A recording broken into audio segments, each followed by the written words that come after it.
Sa gitna ng isang post-apokalipse, nakahanap ang ating bida na si Leon Sheng ng isang bahay aliwan. Pagpasok niya, dalawang anghel sa lupa ang nag-escort sa kanya pababa sa basement. Doon, nakita niya ang mga elite hunter na katulad niya at ilang babaeng nakakadena na handang maglaro ng marahas. Inakala ng ating bida na nakahanap siya ng minahan ng ginto. Isang babae ang lumapit sa kanya, at sa ilang salita lang, nakumbinsi siyang pumasok sa isang pribadong silid. Sa loob ng silid, may isa pang babae na sasali rin sa kasiyahan. Pakiramdam ni Leon Sheng ay nanalo siya sa lottery. Hindi ko inirekomenda na panoorin ang bahaging ito sa RIE dahil habang lumabas sandali ang brunete, ang mapanlinlang na maliit na malandi na may ganoong itsura sa mukha ay nagsasabing naging napakasalbahe niya at kailangan siyang parusahan. Pagkatapos ng maraming taon ng walang ginawa kundi pumatay ng mga halimaw, sa wakas ay magkakaroon na siya ng isang gabing puno ng kasiyahan. Naging excited ang ating bida, naglabas ng latigo at walang awang ipinagaspas para lang magpainit bago makipaglaban sa kanya sa kama. Ngunit bigla, naging kuko ang mga braso ng babae, at nag-transform siya bilang isang halimaw. Ngayong nabunyag na ang kanyang tunay na anyo, sumigaw siya para humingi ng tulong. Lahat ng mga sexy na babae ay tumakbo papalapit at nagsimula na ring mag-transform. Sabi ng gagamba, marami na siyang tinadtad na scavenger noon, at iniisip ng maliit na bubuyog na hindi kakayanin ng lalaki ang tindi. Ewan ko sa inyo, pero papatulan ko pa rin siya sa anyong iyon. Sabay-sabay silang sumugod, papalapit sa kanya. Ngunit ginugol ng ating bida ang buong apokalipse sa pangangaso ng mga halimaw. Kaya umiti lang siya, kumuha ng talisman mula sa kanyang kamay, at nagpakawala ng isang pagsabog ng kuryente na sa loob ng ilang segundo ay ginawang barbecue ang mga sexy na halimaw na iyon. Hindi makapaniwala ang kanilang leader sa kanyang nakita. Nilipol ng lalaki ang buong silid nang hindi man lang ginagamit ang sarili niyang mga kakayahan. Mayroon silang isang buong plano para akitin ang mga tao sa pangakong magiging hapunan nila, ngunit sa katotohanan, gusto nilang kainin ang kliyente. Minalas lang sila dahil ang Ensu ay isang scavenger. Ang scavengers ay isang guild ng mga makapangyarihang tao na may pambihirang kakayahan at pisikal na lakas na lumulutas sa lahat ng uri ng problema sa mundo. Nang mawasak ang mundo dahil sa mga bombang nuklear, iniligtas siya ni Kapitan Fan Xiaoyu, lahat ng alam niya ngayon. At sa kanyang mga kakayahan, nakapag-farm siya ng maraming ninakaw na gamit. Kinuha niya ang core na nasa loob ng leader, bumalik sa kanyang bahay sa lungsod ng Jindu, ikinadena ang pinto gamit ang kadenang sapat ang kapal para itali ang isang malaking halimaw, at natulog hawak ang mga core. Ngunit sa tuwing nakakatulog siya, naiisekay siya sa kakaibang kaharian ng immortal refinement, kung saan may mga dragon, higanting kalansay, at mga halimaw. Iyon ang kanyang espesyal na kakayahan, at ganoon siya nakapag-farm ng napakaraming gamit. Isang kakaibang nilalang na hugis manika ang nandoon na sumasalubong sa Sectmaster. Pagkakita sa lugar na ito, naalala ng NC ang unang beses na dumating siya sa mundong ito, nagising sa gitna ng maraming katawan na sinipsip ang vital energy, na may mga lumulutang na gusaling na babalot ng malalaking tinik sa kanyang harapan. Sumakit ang kanyang ulo at natanggap niya ang mga alaala ng orihinal na may-ari ng katawan, isa lamang walang kwentang tao na ginugol ang kanyang mga araw sa paghuhukay ng mga kayamanan para sa sekta. Ang Sectmaster ay umakto na parang isang banal na tao, ngunit sa katotohanan, tinatrato niya ang kanyang mga disipulo na parang mga baka para pakainin ang sarili niyang kasakiman. Matapos sipsipin ang lakas buhay ng lahat, itinapon sila na parang basura na para bang wala silang halaga. Nagsimulang makatanggap ang ating bida ng mas maraming alaala, ngunit sa pagkakataong ito ay may isang matandang lalaki na nagpapaliwanag kung ano ang itsura ng ginintuang panahon kung kailan ang mga master ay mga Diyos at namumuno sa lahat. Ang mundo ay puno ng mga mandirigma at mga high-level na master. Noon, ang mga demonyo at tao ay sabay na nagpa-farm ng asi ng walang alitan. Ngunit naubos ang spiritual energy, at ang mundo ay naging purong kaguluhan at kasamaan. Para maiwasan ang tuluyang pagkatalo, gumamit ang leader ng isang ipinagbabawal na skill para isil ang buong base sa loob ng isang energy shield at ibinaon ang sekta sa ilalim ng lupa. Naghihintay sa isang maalamat na manlalaro para buhayin ang lahat. Sa halip na mga Diyos ng nakaraan, ngayon ang mayroon na lang ay itong grupo ng mga kakatwang cultivator na nagpapanggap na tinatahak ang landas ng liwanag habang nilalamon ang mga kaluluwa at dugo ng mga inosente para mag-level up. Ang orihinal na may-ari ng katawan ni Leong Xing ay mahina at halos walang lakas para lumaban. Ngunit bago isakripisyo, nakatanggap siya ng isang jade bracelet at ang mga coordinates sa lihim na pasukan ng sekta. Ang misyon ay naipasa kay Leong Xing kasama ang mga alaala. Sinundan ang landas, bumalik siya sa tambakan ng mga bangkay kung saan siya unang nag-spawn sa mundong iyon. Sa parehong lugar, nakakita siya ng isang madilim na balon at ginabayan siya ng pulseras habang bumababa. Dumating siya sa isang medyo kahina-hinalang lugar at nakahanap ng isang higanteng karumal-dumal na gawa sa purong buto at galit, ngunit may napansin ang astig. Hinarap ni Leon Sheng ang higanteng kamay ng kalansay at binigkas ang mantra na iniwan ng matanda para i-deactivate ang security system. Nagsimulang magniningning ang bungo ng boss at nahati sa ilang piraso. Ang mga malahalimaw na ulo ay naging normal na mga bungo at nagsimulang umikot, bumubuo ng isang portal. Pagkatapos ay pumasok siya sa portal at biglang napunta sa mga dimensyon. Naging sinitero siya mula sa Hunter, at pagkatapos ay lumabas sa isang madilim na lugar na may isang palasyo sa ilalim ng lupa sa kanyang harapan. Isang pulang usok ang umangat, nag-anyong babae mula kanina. Ipinaliwanag niya na isang bahagi ng kanyang kamalayan ay nakasil sa loob ng pulseras at pinakawalan lamang nang makarating si Leongxing sa templo.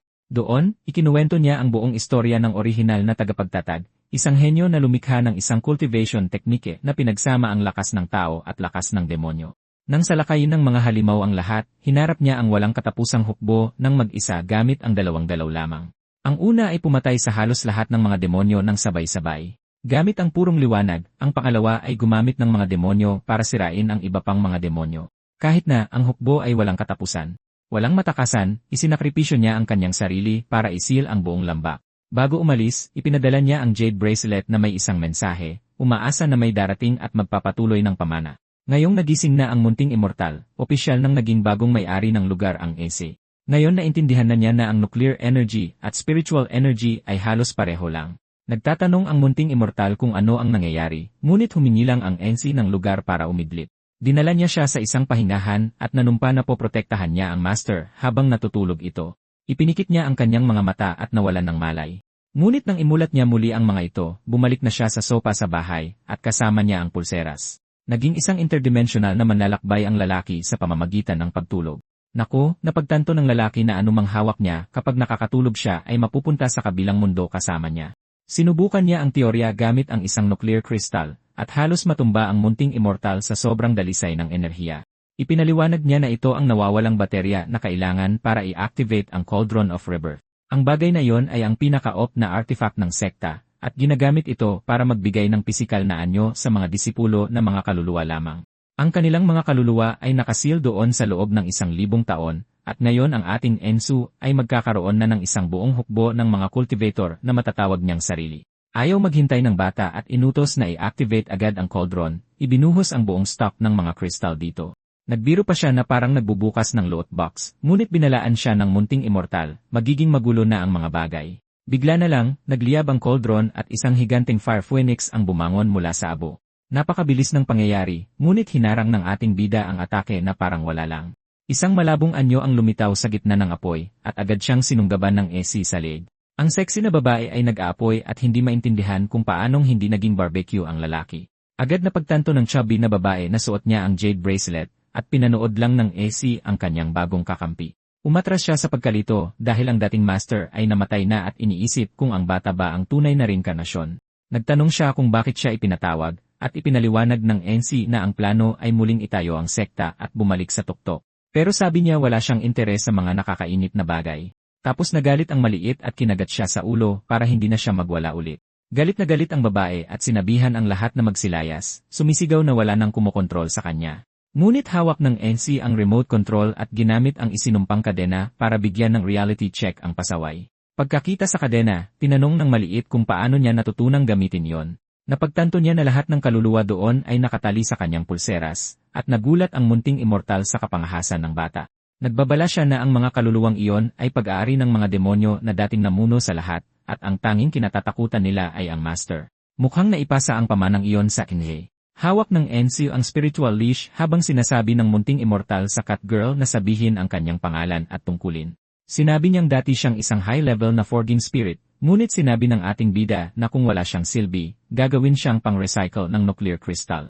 Nagpanik ang babae at nagsimulang ilabas ang lahat ng mga rare luot na itinago niya. Mga latigo, talisman, at espada ang nagliparan kung saan-saan, ngunit diretsong sinabi ng munting immortal. Ang mga bagay na iyan ay limos ng pulubi. Nagkunwari siyang bibigyan na ng game over ang kawawa, at nagmakaawa ang Catgirl, sinasabing gagawin niya ang lahat para maging kapaki-pakinabang sa sekta. Pumayag siya, ngunit binalaan siya na kung magkakamali siya, tanggal siya. Balik sa kasalukuyan, handa na ang ating bida na subukan ang crafting system ng sekta. Nagtatanong siya kung maaaring gamitin bilang panggatong ang mga nuclear crystal, at nabigla ang Catgirl sa kadalisayan ng improvised na spiritual energy na yon, at masaya siyang sa wakas ay makakapag-refine muli ng isang bagay. Sinimulan niya ang ritual sa gitna ng apoy gamit ang molten fire refining technique para gawing kapangyarihan ang lot.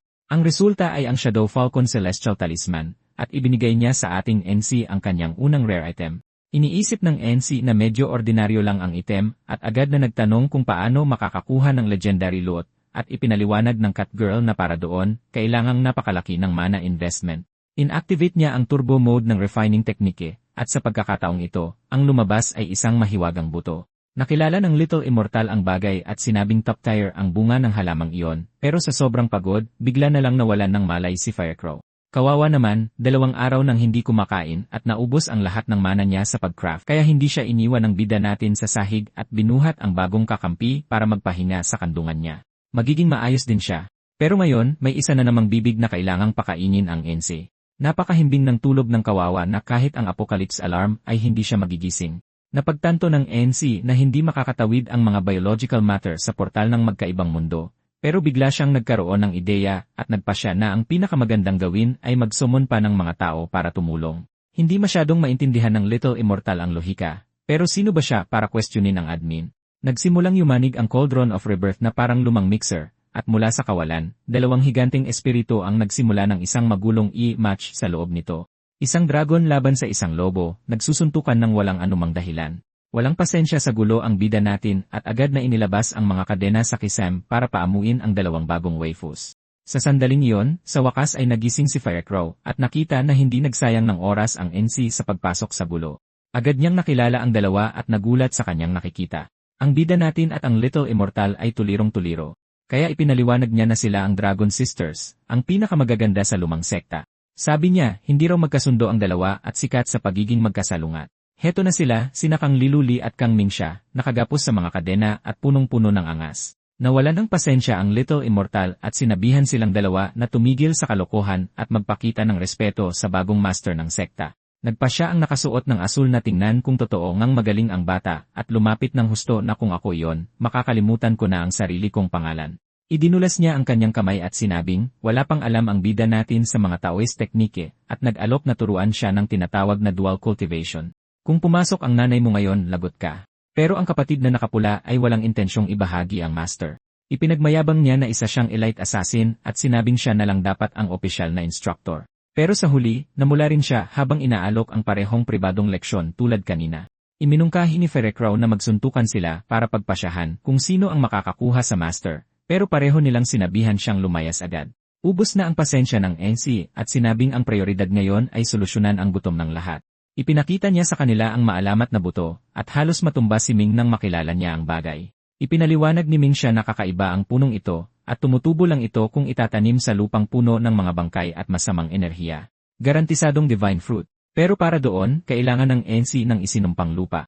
Ang tanging paraan ay pumunta sa Sinister Realm, isang lugar na, ayon sa alaala ng dating may-ari, ay puno ng masasamang espiritu na gustong pumatay sa kanya. Sinabihan niya ang mga babae na magpahinga. At sa totoo lang, sa ganitong tanawin, hindi ko naisipin pang lumabas para lumaban. Kailangan din ang bida natin na mag-farm ng mas maraming kristal sa apocalyptic world, kaya't mas mabuting umidlip muna siya. Pero mukhang may ayaw siyang patulugin ng mahimbing. Nagising ang NC sa kapitan na nasa hologram, pinapagalitan ng husto ang bida natin dahil sa hindi pagsagot sa radyo. Kaya nagmadali siyang pumunta sa gusali ng Scavengers Guild para tingnan kung ano ang problema. Dumating ang NC sa pinto na seryosong nag-aalala. Ngunit nang payagan siyang makapasok ng system, ang eksena ay purong gulo na may mga kahon ng pizza na nakakalat kahit saan. Tumakbo siya papasok na sumisigaw, iniisip na nasa panganib ito, pero natagpuan lang ang boss lady na nagpapabulok sa sofa sa gitna ng kalat. Tingnan mo ang itsura ng hot na to. Kung ganyan siya tumingin sa akin, makakalimutan ko na natapos na ang mundo. Tinanong ni A kung nasaan ang magandang bagay na ipinangako niya, at sa tingin ko, nahanap na natin ito. Nagunat siya ng tamad na parang wala siyang pakialam sa buhay at biglang naalala na may seryoso siyang dapat pag-usapan. Sinabi ng kapitan na nakakuha siya ng isang elite na trabaho at hahayaan niyang ang bida natin ang gumawa para magkaroon ng karanasan. Isa itong 2-star mission na may malaking pera, pero binalaan na niya agad na sa kanya ang malaking bahagi ng kita.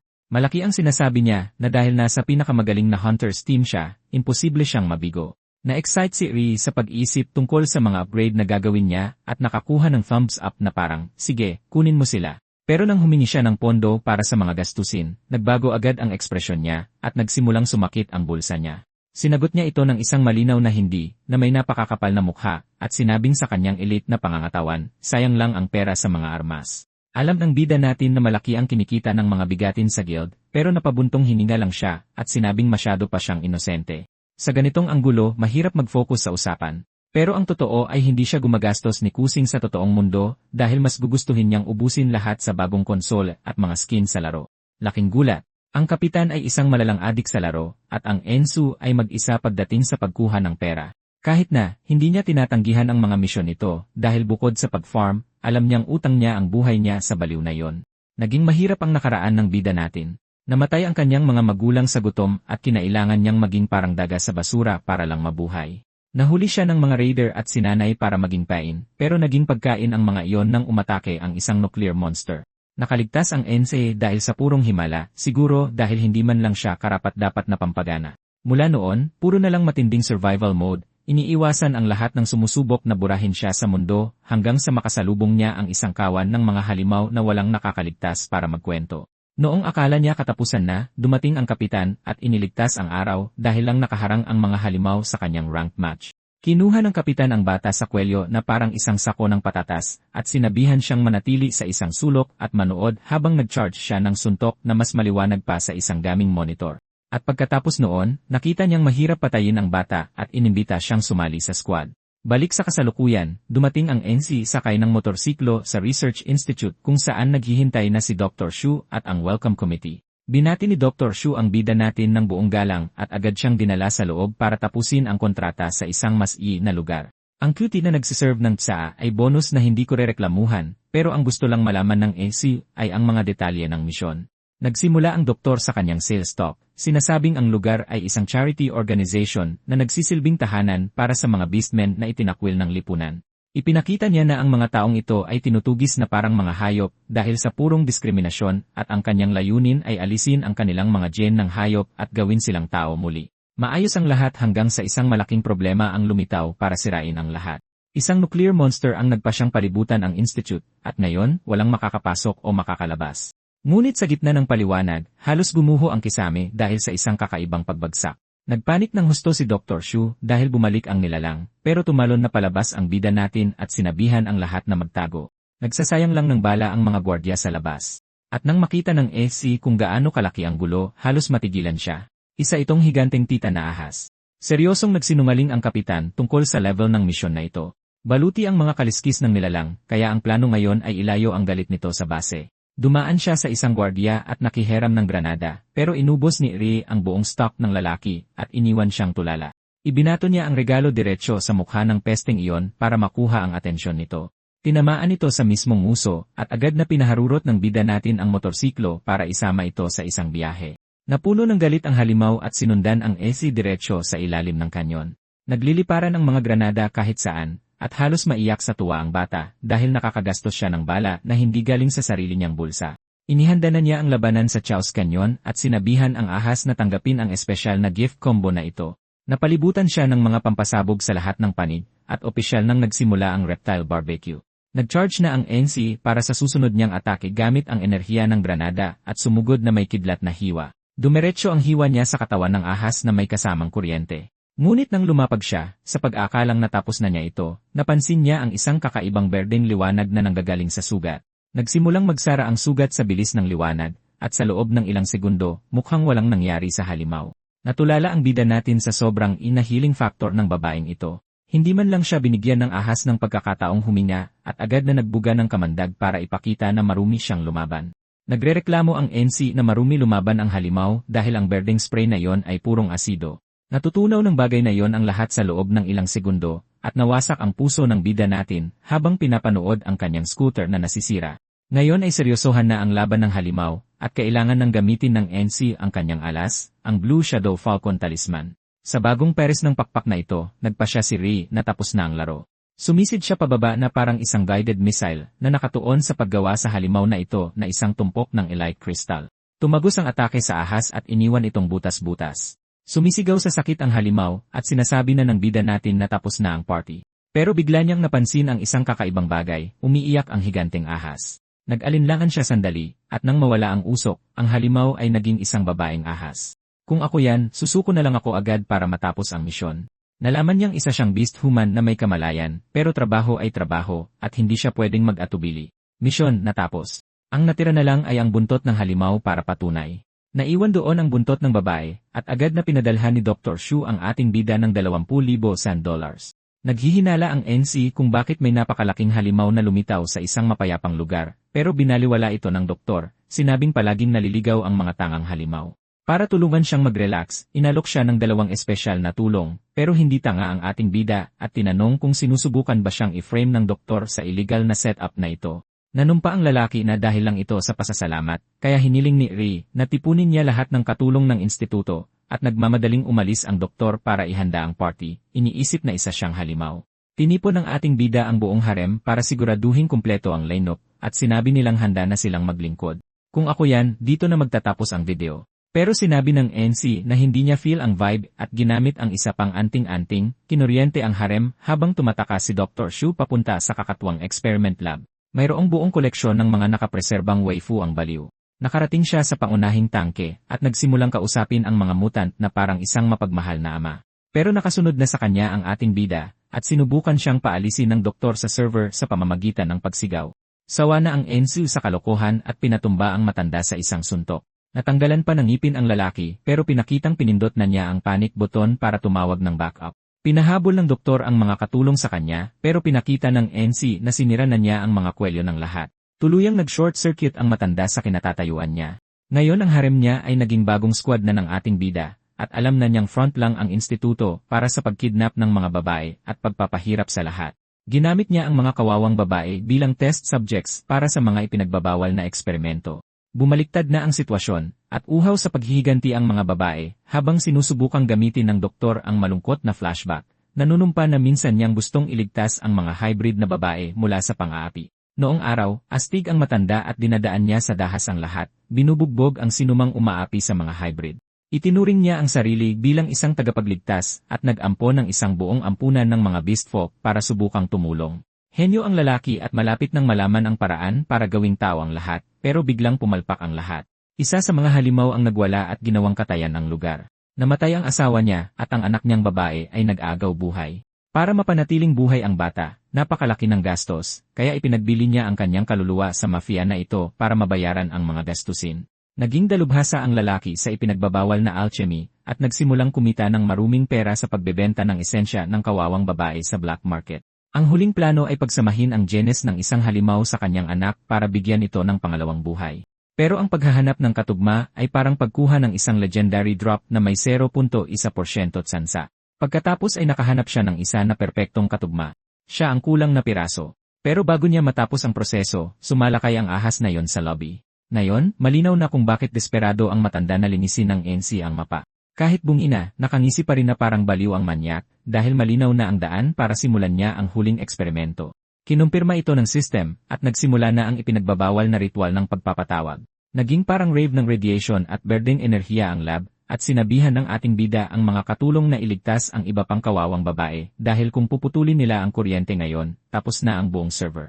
Pero may napansin siyang kakaiba. Nagsimulang maghalo ang mga laman na parang modeling clay at nagtutunawan ang mga mukha habang nagdiriwang ang doktor, pero pakiramdam ng Ensu ay may bug ang patch na ito. Nagiging deformed ang bagay. Nagkaroon ng critical error ang system at tinatanggihan ng katawan ang lahat dahil sa 0.01% na pagkakaiba. Nagiging isang radioactive blob ang bagay at nagpapanik si Dr. Shu dahil bigo ang eksperimento. Nagsimulang mabasag ang tangke at sinuntok ng kamay ng boss ang salamin. Handa na niyang wasakin ang lab na ito. At inamin ng NC na kinuha lang niya ang buntot nito sa nakaraang laban para kumpirmahin kung agresibo ba talaga ito. Kung titignan sa ganoong anggulo, naintindihan ko kung bakit gustong marinig ng SU ang kanyang panig ng kwento. Nagsimula ang kwento sa radioactive na kagubatan kung saan nakakuha ng evolution buff ang mga ahas, at nagpa siya ang maliit na ito na galugarin ang mapa ng mga tao. Si Dr. Shu ang bayani ng maliit na ito noong bata pa siya, at lumaki siyang nakikita ang mukha niya sa bawat billboard sa lungsod. Gusto niyang suklian ang pabor. Kaya nagpasya sila ng kanyang ate na bumisita, pero ang pagtanggap sa kanila ay may kasamang gulat. Nahulog sila diretsyo sa isang bitad. Sa pagkataranta, natabig ng puting ate ang isang kargamento ng ipinagbabawal na potion, at ang mutation buff ay napakakakatwa na naging isa siyang raid boss. Nagising siyang higante sa gitna ng gubat, at ngayon ay bumabalik lang siya doon para subukang iligtas ang maliit na bata nang hindi tinatanggal ang sinumang misi. Isinampal ng Essie sa mukha niya na ang tinatawag niyang bayani ang siyang nag-aani sa maliit na bata sa buong panahong ito, at nabigla ang matanda nang makitang gumuho ang kanyang mga plano. Tinapos ng mutant na ate ang pagwasak sa lab sa sobrang galit. Lipat tayo sa kapitan na nagising na mukhang nawalan ng ranggo magdamag, at nandoon na ang maliit na berdeng ahas na nakasuot ng maid costume, bumabati. Nag-glitch si Fan Xiaoyu habang sinusubukang intindihin kung saan nanggaling ang batang ito. Dumating ang ating bida na kalmado, sinabing naging maganda ang misyon, at may dala pa siyang bonus. Sa huli, ang pag-atake ng puting ahas ay nagsilbing pag-reset sa eksperimento ng doktor, at nagkamalay ang kanyang anak sa gitna ng mga guho, na nagsiwalat na mga tao pala ang pumatay sa kanilang pamilya noon. Noong panahong iyon, isang masamang anino na may galamay ang sumalakay sa grupo, at lumaban ang mga hybrid hanggang sa huling hininga para protektahan ang maliit na bata. Sa wakas ay napagtanto ng matanda na ang mga halimaw pala ang mabubuti, ngunit walang kuryente ang lab, at malapit nang bumagsak ang mga babae nang walang suporta. Doon ginamit ng ating bida ang kanyang huling lightning talisman para magsilbing pansamantalang generator, at iligtas ang squad. Naubos niya ang legendary item, at iyon ang dahilan kung bakit siya nasa sofa ng kapitan na may kargang bata. Hindi makapaniwala si Fan Xiaoyu na ang bonus ay isang maliit na halimaw. At sa ganyang itsura ng kapitan, hindi rin ako makakapag-focus sa report. Nakatuon ang NC sa hamburger ng maliit na bata, iniisip na ang nasi na makukuha niya rito. Sinusuri ng kapitan ang potensyal ng bagong skin, habang ang bata ay abala lang sa pagkain ng merienda. Nakuha ng NC ang may paparating na gulo na tingin nang magsimulang tumawa si Fan Xiaoyu. Diretsahan na siya. Walang lugar sa team para sa sinumang hindi nagfa-farm, kaya agad na binigyan ang maliit na bata ng posisyon bilang intern. Matapos maayos ang lahat, natulog na ang ating bida, yakap-yakap ang legendary crystal na nakuha niya mula sa boss. Nagising siya sa spiritual lobby at agad na nagulat. Biglang lumitaw ang Firecrow, sinasabing kailangan niya ng dual cultivation para palakasin ang kanyang mga kakayahan at makahinga. Natigilan ng ating bida, iniisip kung nagbago na ba ng genre ang laro. Inilapag ng NC ang malaking kristal sa mesa at humingi ng resulta, habang sinisimulan ng magandang babae ang pagpino gamit ang Elite Spiritual Flame. Matindi ang proseso at hinuhubog ng enerhiya ang anino sa harap mismo ng ating bida. Kinilala ng item ang NC bilang may-ari ng server, at dumikit ang baluti sa kanyang braso. Purong kislap ng cash shop item. At tingnan mo lang ang porma sa bagong skin na ito. Nagbibigay ng agility buff ang kasuotan at mayroon pang sikretong technique. Pero tingnan mo ang kalagayan ng Firecrow. Matapos maubos ang lahat ng mana, naiwan ang magandang babae na humihingi ng awa dahil sa dual cultivation. Astig ang RC, pero nakahandusay sa sahig ang magandang babae, sinasabing hanggang 5 sunod-sunod na round lang ang kaya niya. Kung ako yan, hindi kailanman mag-o-offline ang server. Sinabihan ng NC ang panday na magpahinga at nagpa siyang isama ang Dragon Sisters para sa mabigat na trabaho. Tuwang-tuwa si Kang Liuli sa pagkakataong makaalis sa lobby. Dumating sila sa pasukan ng hukay na napapalibutan ng mga bangkay, at lumabas ang magandang babae mula sa portal, masayang makalanghap ng sariwang hangin o halos. Agad na nagreklamo si Minsha sa baho ng mga bangkay, pero sinabihan sila ng ating bida na tigilan ang pag-arte. Kumuha siya ng kaunting lupa para subukan ang kalidad, pero pangit ang nakuha. Tuyo ang lupa at walang silbi para sa banal na buto. Bigla na lang, tumunog ang danger sensor ng magandang babae. Mabilis niyang hinila ang NC para magtago dahil isang elite mob na may masamang itsura ang biglang lumitaw sa ibabaw ng tumpok. Inunat ng halimaw ang leg nito na parang sinasapi ang giraffe at bumaba para suriin ang lugar. Dahil wala siyang nakita, nagpasya siyang umalis para hindi maistorbo ang area boss. Pagkaalis ng mob, lumitaw muli ang ating bida sa gitna ng mga bangkay, itinago ang invisibility item na nagligtas sa kanila. Ipinaliwanag niya na ang madre na yon ay nag-aani ng mga tao para sa kanyang amo na nagbigay ng ideya sa ating insi. At tingnan mo ang laki ng lumulutang na kastilyo. Doon matatagpuan ang isinumpang pataba na kailangan nila para sa pagtatanim. Ang plano ay makapasok kasama ng mga disipulo at dumiretso sa pugad ng kalaban. Nakangisi si Kang Liuli ng walang dahilan, sinasabing ang pinakapanganib na lugar ang perpektong ligtas na lugar para sa kanila. May maliit na ngiti si Tayan Liuli na parang may binalak na, at humigpit ang mga kadena para maging kapanipaniwala ang pag-arte. Umalis ang madring halimaw sa pag-aakalang nakuha na niya ang ikapu para sa araw na yon. Gustong sumama ng magkapatid pero sinabi sa kanila ng ating bida ng diretsyo. Kung sasama sila sa kanya, makakasagabal lang sila sa kanyang pagtatago. Dumaan siya sa pasilyo, at ang lugar ay mas maraming bug kaysa sa isang server sa araw ng update. Ang layunin ay nasa unahan lang. Pero bigla, sumigaw agad ang kanyang cat instinct. Tignan mo ang laki ng mob na yon. Kung hindi iyan ang area boss, ako na ang isang tutorial nis. Inaamoy ng halimaw ang hangin, nalilito dahil nakaamoy ito ng tao, pero wala man lang anino na nakita. Ginamit ng ating bida ang pagkakataon para tumakas sa anyong pusa bago maubos ang kanyang invisibility mana. Dumating siya sa isang kakatwang lugar kung saan inuutusan ng mga matatandang zombie ang mga tao na umakyat sa susunod na antas, maliban na ang pinto ay isang butas sa pader ng laman na may libu-libong kamay na sinusubukang hilahin ka sa kailaliman. Agad na napagtanto ng EC na ang buong kwento ng immortalidad ay purong pain para akitin ang mga baguhan sa katayan. Ang bagay na iyon ay isang higanteng pugon ng sakripisyo na gawa sa mga kaluluwa at kadena. Sa wakas, nahanap na niya ang isinumpang pataba na kanyang pinuntahan.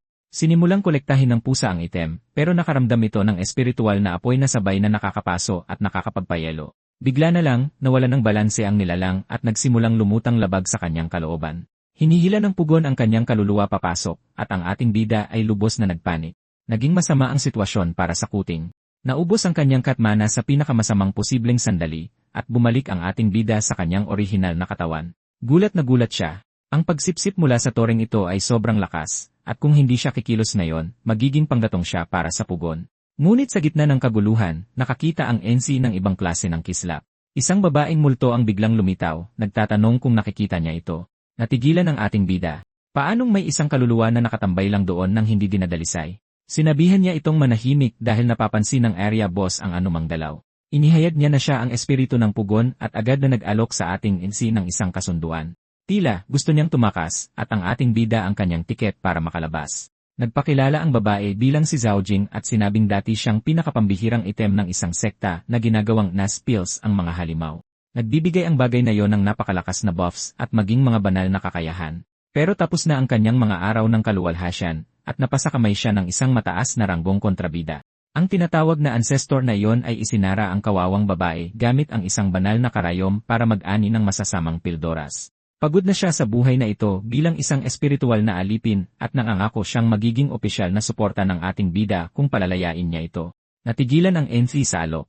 Napagtanto niya na ang higanteng haligi na halos lumamon sa kanya ay ang karayom na nakatusok sa dibdib ng Catgirl. Ipinaliwanag ng Catgirl na ang napakalaking haligi ay ang karayom na nagpapanatili sa kanyang pagkakapako at agad na nagpanik ang ating bida, sinasabing hindi siya naroon para samantalahin ang kanyang anyo. Hindi niya lang alam kung paano tutulong.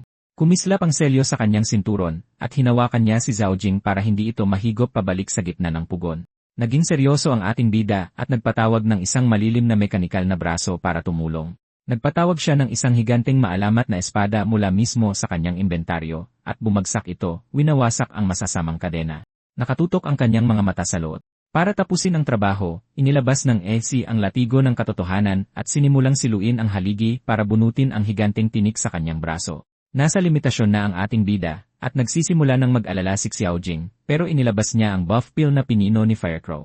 Masakit gumamit ng isang pambihirang item, pero ang pagkakaroon ng isang support waifu na lumilikha ng walang katapusang luot ay sulit na puhunan. Ginamit niya ang item, at ang halimaw ay pumasok sa full berserker mode. Ang kanyang purong lakas ay tumaas ng 100 beses. Uminit ang kanyang katawan ng sobra na maging ang Catgirl ay nagulat habang binubunot niya ang haligi, at pinapasabog ang selyo sa isang hila na karapat-dapat sa isang top ranker, kasabay ng isang sigaw na nagpayanig sa buong server. Sa wakas ay malaya na si Xiao Jing mula sa mga kadena, at agad na lumundag sa liig ng ating bida, nangangako ng walang hanggang katapatan. Anong laking upgrade, nakuha ng ating bida ang pangunahing luot, ang pugon na ginagawang nas pills ang mga demonyo. Puno na ang kanyang inventaryo, pero ngayon ang problema ay kung paano makalabas ng buhay sa mapang ito. Bigla na lang, lumitaw sa likod niya ang elite mob na may mukhang bangungot, nagtatanong kung sino ang magnanakaw. Ito ay isang kakatwang cultivator na parang sketch mula sa impyerno na may lig ng giraffe. Natigilan ang NC dahil ginising ng ingay mula sa laban ang isang taong hindi dapat nagising. Ang mga nilalang na ito ay mataas ang ranggo at nag-aani ng esensya ng buto ng tao para mag-level up. Nakilala ng halimaw ang ating bida mula sa kung saan. Ibinuka niya ang malaking bibig na iyon at hinihinging malaman kung paano natanggal ng isang baguhan na tulad niya ang selyo ng karayom. Pumasok sa smooth top mode ang NC at nagkunwaring ibibigay niya ang isang kayamanan kung ililigtas nito ang kanyang buhay. Nahulog sa pain ang halimaw at lumapit para inspeksyonin ang item habang naghihintay lang ang ating bida sa tamang tiyempo. Sinasamantala ng NC ang pagkakataon sa halimaw at nag-charge ng suntok gamit ang buong buff ng Pildoras para magpakawala ng sinag ng liwanag na tumagos sa buong mapa at nagbura sa kanyang E-bar. Bumagsak sa lupa ang halimaw. Nakakita ang ating bida ng kislap na lumalabas sa katawan nito at agad na tumakbo para tingnan kung legendary ang drop at ipinaliwanag ni Zhao Jing na iyon ang ginintuang buto sa utak kung saan nakaimbak ang nasi. Natulala ang binata sa jackpot pero wala siyang ideya kung paano gamitin ang isang high-rank item na tulad nyon.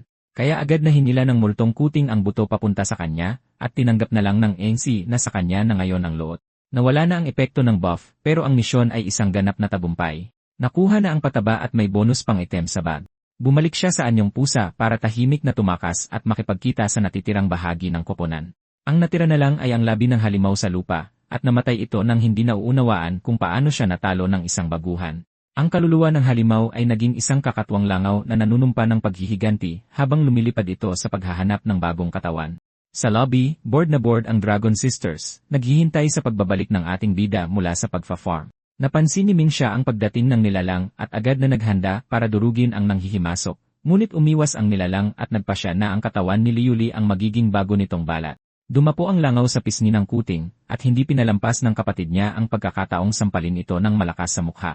Nagising si Liuli na may marka sa mukha, iniisip na may lindol.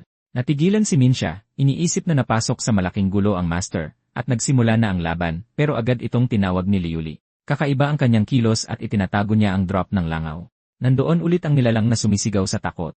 Naramdaman nila ang papalapit na mabigat na aura ng boss, at ang higanting kakatwang bodha na ito ay sumabog mula sa kisam, inaanyayahan silang dalawa sa kanyang silid. Nagpasya si Liuli na magpanggap na mabait para magkaroon ng oras at traidurin ang mataba mamaya, at nagiging emosyonal na ang nilalang, iniisip na tumama ito sa jackpot. Pero walang pasensya si Ming Xia sa mga drama at agad na sinipa sa mukha ang halimaw gamit ang isang elite combo.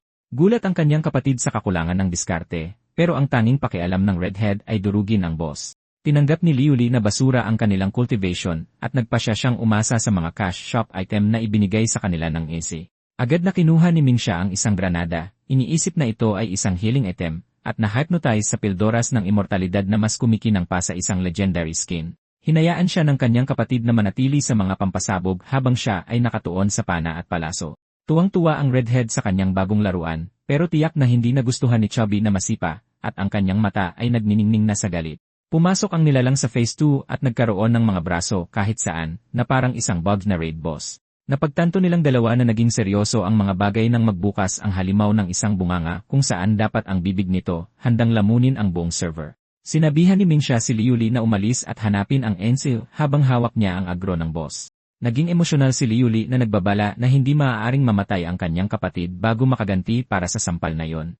Alam ni Ming Xia na hindi niya kayang harapin ang boss ng direkta, kaya nagpasya siyang lunukin ang spiritual grenade sa isang lago. At, syempre, sumabog ang bagay na yon. Naging abo ang babae habang papalapit sa kanya ang higanting nilalang na nakabuka ang bibig. Tapos na ang dragon. Habang nagkakagulo, tumakbo si Liuli para hanapin ang NC at magdala ng tulong. At nang maramdaman niyang nawala ang aura ng kanyang kapatid, sa wakas ay nakahinga siya ng maluwag dahil hindi naman siya naging top assassin ng sekta para sa wala. Nakikita natin ang kamalayan ng redhead, at lumitaw ang espiritu ng halimaw na insekto para tumawa, iniisip na bumaliktad na ang sitwasyon. Gustong samantalahin ng nilalang ang kanyang pagtulog para lamunin ang lahat at nakawin ang kanyang katawan. Pero nasira ang plano ng makaramdam ito ng bigat na nagmumula sa likod, at isang madilim na bersyon ni Ming Xia ang lumitaw, hawak ang insekto na parang basura. Ang bagong kamalayan na ito ay nakakaramdam ng sadistikong kasiyahan sa pagdurog ng mga langgam at hindi makapaghintay na ganap na kontrolin ang avatar. Agad niyang hinabol ang orihinal para kumpletuhin ang pag-agaw. Pumasok ang mental takeover sa huling yugto nito at nagbanggaan ang dalawang kamalayan. Ang orihinal na Ming Xia ay nakulong sa isang dagat ng mga kamay, ganap na natulala. Sumigaw siya na parang isang taong ifo-format ng system. Samantala, sa totoong mundo, nagsimulang sumama ang pakiramdam ng boss. Akala ng mataba ay kinain niya ang babae para sa hapunan, pero malapit nang tumalab ang panunaw. Bigla na lang, isang kamaw ang bumasag sa kanyang dibdib mula sa loob. Ang nilalang ay nagsimulang sumabog at maging mga braso, na mukhang isang kakaibang texture glitch, at ang lumabas mula sa kanyang katawan ay si Ming Xia na naka-dark mode, kumpleto sa lilang aura. Mayroon siyang ngiti ng isang taong kapapamana lang ng isang max level na account. Ang natira na lang sa sahig para magkwento ay ang mga labi ng kamay ng boss. Nagtataka si Ming Xia sa kakaibang drop na iniwan ng boss. Walang awa niyang tinapakan ang kamay na may mata dahil walang lugar para sa mga isinumpang loot dito. Ngayon gusto niyang malaman kung saan sila dinala ng server. Samantala, nagsimulang dumulas ang piraso ng kamay sa sahig na para bang may sariling buhay. Sinubukan ng bagay na tumakas at magtago sa isang madilim na sulok. Pero tingnan mo kung sino ang dumating. Ipinaliwanag ng espiritu na ito ang pundasyon ng isang baizo, isang item na hindi dapat nakakalat doon. Samantala, si Liuli ay nawawala sa isang walang katapusang labirin. Takbo siya ng takbo pero parang walang katapusan ang pasilyo. At mula sa anggulong ito, makikita natin na sulit talaga ang kanyang leg day. Napagtanto ni Liuli na nahulog siya sa isang bitag, at ngayon ay naging seryoso na ang sitwasyon. Sa gitna ng pasilyo, may isang lalaking lumitaw na nagme-meditate na parang pag-aari niya ang server. Agad na naging alerto si Liuli, hindi alam kung multo ba siya o isang elite mob lang. Ayaw niyang mag-aksaya ng oras sa pakikipag-usap at agad na hinila ang kanyang pana para maunang tumira. Buong lakas na bumanat ang pana na nagbigay liwanag sa buong pasilyo. Diretsong tumagos ang palaso sa ulo ng lalaki, pero hindi man lang na-register ang damage. Hindi man lang kumurap ang halimaw at binalaan siyang naghahanap siya ng paraan para ma-delete sa mapa. Bigla na lang, ang kanyang katawan ay bumanat na parang isang animation bug at lumitaw siya sa mismong harapan niya, tinatanong kung gusto niya ng mga ilusyon. Malakas na tumama ang suntok sa gitna ng kanyang dibdib at lumipad ang ating bida, umuubo ng dugo at ramdam ang buong bigat ng combo. Gusto malaman ng boss kung ano ang ginagawa niya sa mapa nito, pero puro pang-aasar ang sagot ni Liuli kahit bugbog sarado na siya. Hindi man lang siya natinag. Ang nilalang ay isinuko ang pagiging tao at naging isang bangungot na nahuli ang ating bida sa isang grab na walang tsansang makailad. Mukha pa siyang boss sa isang horror game. Nagbabala ang espiritu ng matanda na wala na siyang silbi habang buhay at sinimulan na ang proseso ng pagsipsip. Para sa kanya, ang malamon niya ay ang pinakamagandang drop na posible. Kung hindi darating ang NC ngayon, magiging pagkain na siya ng mga mob. Nilalamon si Liuli ng tumpok ng laman na ito at mukhang game over na. Pero biglang nabasag ang eksena, at napagtanto ng matanda na siya pala ang nahulog sa bitag. Ang ating bida ay lumitaw na walang galos at may hitbox na aprobahan ng AC, at sinabing ang kanyang teknik ay isang pangit na mod lang ng bersyon niya. Ipinagmayabang ng nilalang na siya ang master ng mga ilusyon at sinusubukang i-recruit siya sa kanyang guild. Hindi siya nakikinig sa usapan ng patay, at agad niyang inilunsad ang kanyang special attack para tapusin ang lahat. Todo bigay ang boss sa kanyang kakaibang katawan na puno ng braso. Pero pumikit lang si Liuli at nagsimulang i-cast ang kanyang special, nagpapalit ng damit na parang isang diwata. Inilabas niya ang soul-devouring celestial demon at ang itsura ay purong asul na apoy. Nataranta ang matanda dahil akala niya ay nabura na sa mapa ang Dragon Clan. Walang oras para sa flashback. Nagcha-charge na siya para sa susunod na tira. Napakalakas ng impact kaya naging mga silhouette na lang ang nasa screen. Sinusubukan pa rin ng nilalang na magmarunong, sinasabing ginamit na niya ang galaw na iyon at hindi ito gumana. Hindi niya alam na tumalab na ang negative effect. Sumabog ang ulo ng boss sa isang bugso ng madilim na enerhiya, at ang ating bida ay nanatiling nakalutang, pinapatunayan na hindi kayang talunin ng account level ang legendary skill. Ipinaliwanag ni Liuli na ang dugo ng dragon ay ang perpektong panlaban sa anumang ilusyon, at na ang boss ay tiyak na matatalo mula noong nabahiran siya nito. Bumuka ang katawan ng nilalang at inilabas ang kanyang quest item, isang putol na buntot ng butiki. Hindi nakapagtataka kung bakit napakayabang ng lalaki. Ang buong pundasyon niya ay purong meme. Samantala, naging nakakatakot na pula ang eksena, at si Mingsha ay nagsimulang makarinig ng mga boses na parang may nag-spam ng spell sa kanyang tenga. Ito ay isang mabigat na mental debuff. Hindi niya kayang tiisin ang sakit ng ulo at nag-short circuit. Dumating ang ating bida sa tamang-tamang pagkakataon at sinalo ang redhead bago siya matumba, habang ang mata ng boss ay nanatiling nakagapos doon, pinapanood lang ang lahat. Napaisip siya, sinusubukang intindihin kung ano ang tunog na yon at kung saan napunta si Liuli. Lumitaw si Little Immortal sa harap ng NC na may kagyat na babala. Si Ancestor Wutong ay nagigising mula sa hibernation matapos mag-farm ng toneladang blood essence, at ang nilalang ay purong bangungot. Naging tensyonado ang ating bida dahil alam niyang hindi niya kayang itank ang boss na ito sa ngayon. Pero sinabi ng maliit na diwata na may plano siya at kakailanganin ang tulong niya para sa huling co-op. Namula siya habang ipinapaliwanag ang paraan. At kung iyon talaga ang plano, jackpot ang ating bida. Halos matumba ang NC nang marinig niya na ang plano ay dual cultivation sa gitna ng lahat ng kabuluhang ito. Hindi na siya naghintay ng sagot at dumiretso sa kanyang isipan para simulan ang proseso. Biglang nabasag ang realidad at napunta ang ating bida sa isang mental space na mukhang isang mamahaling lobby. Ipinaliwanag niya na ito lang ang lugar kung saan nila magagawa ang upgrade na ito dahil isa pa lang siyang artifact spirit. Sa mental space, nakadisplay lahat ng kanyang quest items. At nailabas na ng maliit na diwata ang ginintuang lotus na ginawa niya para magsilbing pundasyon. Nagmeditate ang AC. Nagsimulang pinuhin ng enerhiya ang kanyang katawan, ginagawang purong kapangyarihan ang kanyang dugo. Oras na para sa breakthrough. Nararamdaman ng ating bida na ang kanyang mga energy center ay kumikinang ng mas maliwanag pa sa Christmas tree. Ang kanilang spiritual dual cultivation ay nasa perpektong Sriyanay, at dahil nasa astral plane ito, optional ang mga damit. Sipsipin ang lahat. Inamin ng maliit na diwata na ninakaw niya ang lahat ng ngasi na ito mula mismo sa ancestor habang nagluluto siya ng mga tableta para sa kanya. Ngayon ay inililipat niya ang ipinagbabawal na farm na yon sa ating bida para sa wakas ay masolo niya ang boss. Nagbabala ang maliit na diwata na medyo masakit sa una pero kailangan niyang tiisin ang proseso. Lalong lumakas ang liwanag na halos mabulag ang server, at sa wakas ay natuloy ang huling upgrade.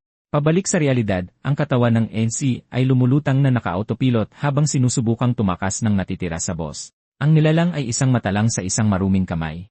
Lumapit si Liu Li para tingnan ang luot at sinamantala ng artist ang anggulo. Iniisip niya kung nahimatay ba ang NC dahil sa boss habang sinasamantala ng kamay ang pagkakataong tumakas na napunta sa harap ng redhead na tamaan ng thin reverse.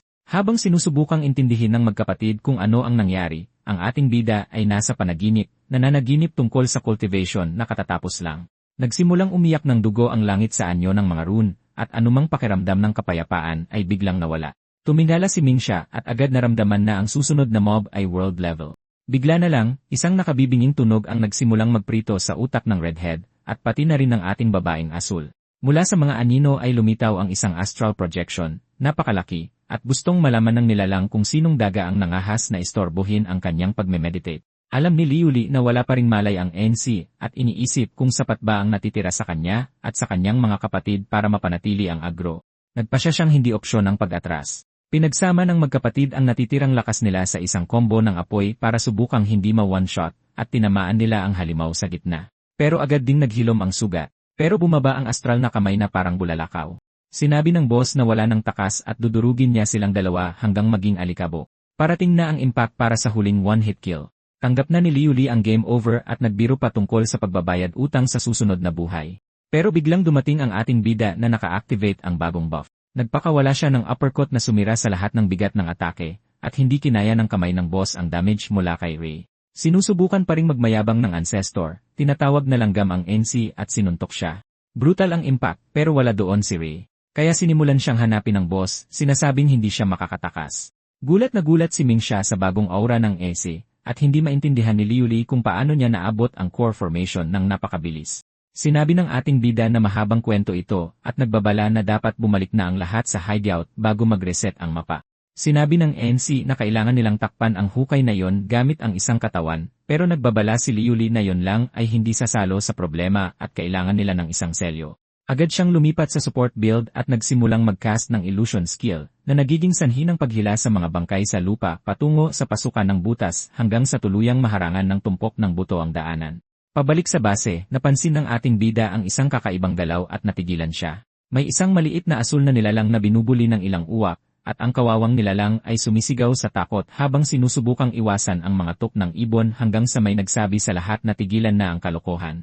Nagulat si Ferecrow nang makita niyang nakabalik na ang ating bida, at agad namang isiniwalat ni Little Immortal na nagnanakaw ng kristal ang panday para buksan ang isang ipinagbabawal na silid. Sinusubukan ni Ri na alamin kung ano ang sobrang sa lugar na yon, at ipinaliwanag ng maliit na nilalang na sa loob, triple ang nakukuhang nase. Sinubukan niyang isukol si Ferecrow para malaman kung paano niya natuklasan ang sikreto, pero puro palusot lang ang binigay ng babaeng may pulang buhok. Nagpa siya ang NC na baliwalain muna ang pagnanakaw dahil iba ang kanyang pinagtutuunan ng pansin. Ibinigay niya ang natirang luot kay Little Immortal para palakasin ang sekta at sinabihan ang panday na mag-focus sa paggawa ng mga elite item araw-araw. Habang inaasikaso ng mga dragon ang Divine Seed, tuloy-tuloy ang survival plan at pumasok ang ating bida sa pavilion para simulan ang totoong pag-grind. Kakaiba ang pavilion, puno ng cosmic energy sa lahat ng dako, at sinagad ng ating bida ang lahat para maabot ang golden core sa lalong madaling panahon.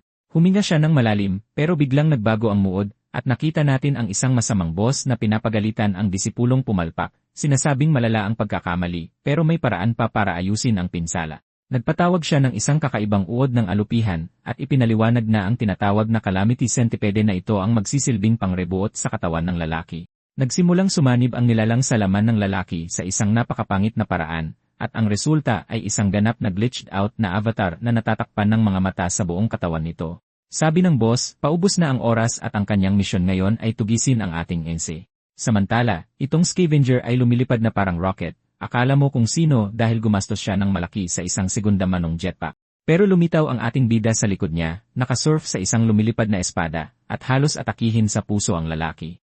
Sinubukan niyang pabilisin ng todo, pero nasa ibang level na ang NC ngayong perpektong nakasynth na ang kanyang cultivation sa kanyang katawan. Dumating sila sa tavern ng mga scavenger, at nagmamadaling lumapag ang lalaking may jetpack para mauna. Pumasok siya habang nanunumpa na siya pa rin ang pinakamabilis. Sa loob, lumapit ang mga attendant na nakasuot ng cowgirl para tingnan kung gagastusin ni Lee ang kanyang loot sa kanila. Malinaw ang babala. Ang mga karaniwang tao ay mananatili sa ground floor, at ang mga member lang ang aakyat sa itaas. Nandoon ang lalaking may jetpack na humihitit ng purong kopyom, nangangarap ng araw na maabot niya ang rank at magpasikat. Ang ating bida naman, walang pakialam sa luho at umorder lang ng dark beer, at isang masustansyang set meal mula sa bartender. Ang attendant ay si Hua, isang lalaking kayang magpalipad ng inumin ng may estilo, at kilala na niya si Ray. Sabi niya, nasasayang lang ang potensyal ng NC doon at pinuri ang bata sa pagsolo ng 5 halimaw at isang 2-star mission na mas mataas sa kanyang level. Nagpakumbaba ang ating bida at sinabing isa lang siyang ordinaryong rank C na gutom na gutom. Narinig iyon ng lalaking may pulang buhok at jetpack, at halos mabilaukan nang mapagtanto niyang isang top-tier smurf ang NC. Tumawa si Hua at ipinaalala sa kanya na ang huling gantimpala ay 5,000 dollars. Ngunit sinabi ng AC na kinukuha ng kapitan ang 70% at ngayon gusto niya ng isang 3-star mission. Alam ng NC na ang pera ang pinakamaliit niyang problema ngayon at kailangan niya ng malalaking kristal para i-buff ang mga waifu at maghanda para sa paparating na boss. Iniisip ng bartender na isang mersenaryo ang kapitan, ngunit nagbabala na hindi kayang isolo ng isang rank ni ang isang level 3 mission. At namutla pa ang lalaking may pulang buhok nang marinig ang pangalan ng S-rank captain. Agad siyang napangiti ng malaki na parabang nakahanap siya ng perpektong carry, at ipinakilala ang kanyang sarili bilang si Lo Lechayan para subukang buuin ang kanilang duo. Ang lalaki ay bahagi ng number 1 clan, isang guild na may halos 200 miyembro, at tinanggap ng ating bida ang imbitasyon, habang sinusubukang panatilihin ang kanyang pagiging background character na mapagkumbaba. Sobrang hyped ang lumilipad na lalaki, iniisip na malilinis nilang dalawa ang buong mapa. Pero binalaan sila ni Juan na para sa quest na ito, kailangan ng party na may 3 miyembro sa lobby. Sa sandaling lumingon silang dalawa, lumitaw si Linye, isang rank C na mukhang galing sa isang cute na anime. Agad na lumambot ang loob ng flyer at tinanggap siya agad sa party. Ngayong kumpleto na ang squad, hiniling ng NC kay Juan na ipadala ang pinakamahirap na misyon. Gusto niya ng hard mode na maraming mobs at bosses para makapag-farm ng mese. Halos tawagin siyang baliw ng bartender dahil kapareho siya ng kapitan. Ipinakita niya sa kanila ang isang kontrata para hanapin ang ilang batang nawala sa isang kakaibang gubat at binalaan sila na kilala ang lugar na iyon sa pagiging pinamumugaran ng mga multo at halimaw. Tinanggap ng ating bida ang kontrata ng buong sigasig. Handa na ang iglabi at tinanggap ang misyon. Kahit takot na takot sa kababalaghan ang lalaking may pulang buhok, nag-aalala siya kung kakayanin ng cute na babae ang panganib, ngunit nagbabala ang bartender na paubos na ang oras para iligtas ang mga bata. Ipinakita niya sa kanila ang mapa na may pinakamapanganib na mga ruta sa disyerto. Ang ligtas na daan ay aabutin ng 10 oras na mangangahulugang game over para sa misyon. Pero nag-post si Lin Yu na parang may nakatago siyang cash shop item. Naglabas siya ng isang kumikinang na hipon mula sa kanyang inventory at nagsimulang tawagin si Shaolin na parang isang maliit na tuta. Biglang umilaw ang server at isang portal ang bumuka sa kalangitan. Isang higanting star wale ang lumitaw para magsilbing transportasyon para sa squad. Natulala ang mga lalaki nang makitang nasa newbie ang pinakamabilis na mount sa laro. Iniisip na ng lalaking may pulang buhok na isa siyang legendary sugar mama dahil sa mamahaling alaga, at namula ng husto si Ling Yue, sinasabing kaibigan lang ang nilalang. Habang nahihirapan ang lalaking may jetpack, dinala ng ating bida ang babae sa kanyang espada. Nang makasakay na sila sa ibabaw ng nilalang, ang katatagan ay parang nasa cruise. Ipinaliwanag niya na mabagal si Xiaolan, ngunit alam kung paano gamitin ang mga shortcut sa mapa. Nagsimulang humarurot ang nilalang at nagbukas ng isang special rift sa gitna ng mga ulap. Ang tanawin ay naging isang magulong special distortion. Naramdaman ng ating bida ang isang bakas ng masamang enerhiya na nagmumula sa malapit. Void Forest. Bagong mapa na buksan. Sa wakas, lumapag na ang ating bida at ang trio. Sobrang bigat ng atmosfera dito. Nanginginig na sa takot ang newbie, naaalala ang ilang kwentong katatakutan tungkol sa mapang ito. Sabi niya, dati raw itong Forest of Miracles kung saan payapang namumuhay ang mga tao sa isang nayon. Payapa nilang kasama sa lobby ang mga beastmen. Pero isang gabi, nagbago ang laro at lahat ay namatay. Nilipol ng mga scavenger ang mga beastmen sa pag-aakalang sila ang may sala. Pero isang maliit na bata ang nakakita ng pulang multo na nanonood sa lahat mula sa malayo. Ang lalaking may pulang buhok ay nasa full skeptic mode, iniisip na hindi totoo ang mga multo. Pero diretsong nagsalita ang newbie. Galing sa mapagkakatiwala ang source ang kwento. Binanggit niya si Huanying, isang psychic captain na may top-tier assets at reputasyon sa pagiging mabangis. Halos malaglag ang panga ng lalaki nang marinig ang pangalan ng psychic, at mabilis siyang itinama ni Ling Yu, sinasabing ang babae ay isang lubos na iginagalang na spirit seer. Walang ano-ano, nakita nila ang anyo ng isang estudyante na gumagalaw sa mga halaman. Agad na binunot ng ating bida ang kanyang sandata at sinabihan ang squad na habulin ang bata. Ang bakas ay dumiretso sa isang abandonadong gusali sa gitna ng kadiliman. Isa itong gusali ng eskwelahan na talagang hindi dapat nandoon. At sa itaas, may isang pares ng mata na nakatitig sa ating bida. Sinabihan ng ating bida ang squad na pumasok agad sa loob at tingnan kung ano ang nangyayari. Pero sa sandaling pumasok sila, bumagsak ang pinto. Nagulat ang lahat. Sa labas, nagsimulang tumubo ang mga kakaibang baging mula sa lupa. At sa loob ng ilang segundo, ang buong gusali ay natakpan ng masamang halamang iyon. Ginamit ng NC ang liwanag ng kanyang relo para subukang makakita sa dilim, ngunit napagtanto niyang wala na ang squad at walang signal ang mga bracelet. Nagsimulang umalingaw-ngaw ang mga maliliit na hagikik sa pasilyo. Nagtanong siya kung sino ang nandoon at nakaharap ang ilang mga walang galaw na anino. Mga nakasalansan lang na manikin na mas nakakatakot pa ng 1,000 beses. Naging alerto ang ating bida dahil may narinig siyang kakaibang ingay. Nagpasya siyang mas mabuting huwag maging kampante, hindi napapansin ang higanting anino sa likuran niya. Sakto sa paggana ng kanyang spider sense, hinawakan siya sa braso ng isang umiiyak na batang babae na nagmamakaawang ihatid siya pauwi. Nagtataka ang NC dahil walang natutukoy na panganib ang radar sa malapit.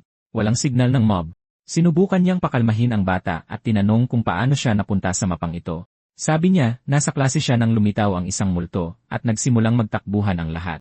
Tinanong ng ating bida ang tungkol sa iba at sinabi niyang nakuha silang lahat ng boss. Pinoproseso ng NC ang sinabi ng babae tungkol sa multo habang si Luxiao B. Lucian ay nawawala sa isang madilim na pasilyo, sumisigaw para sa squad.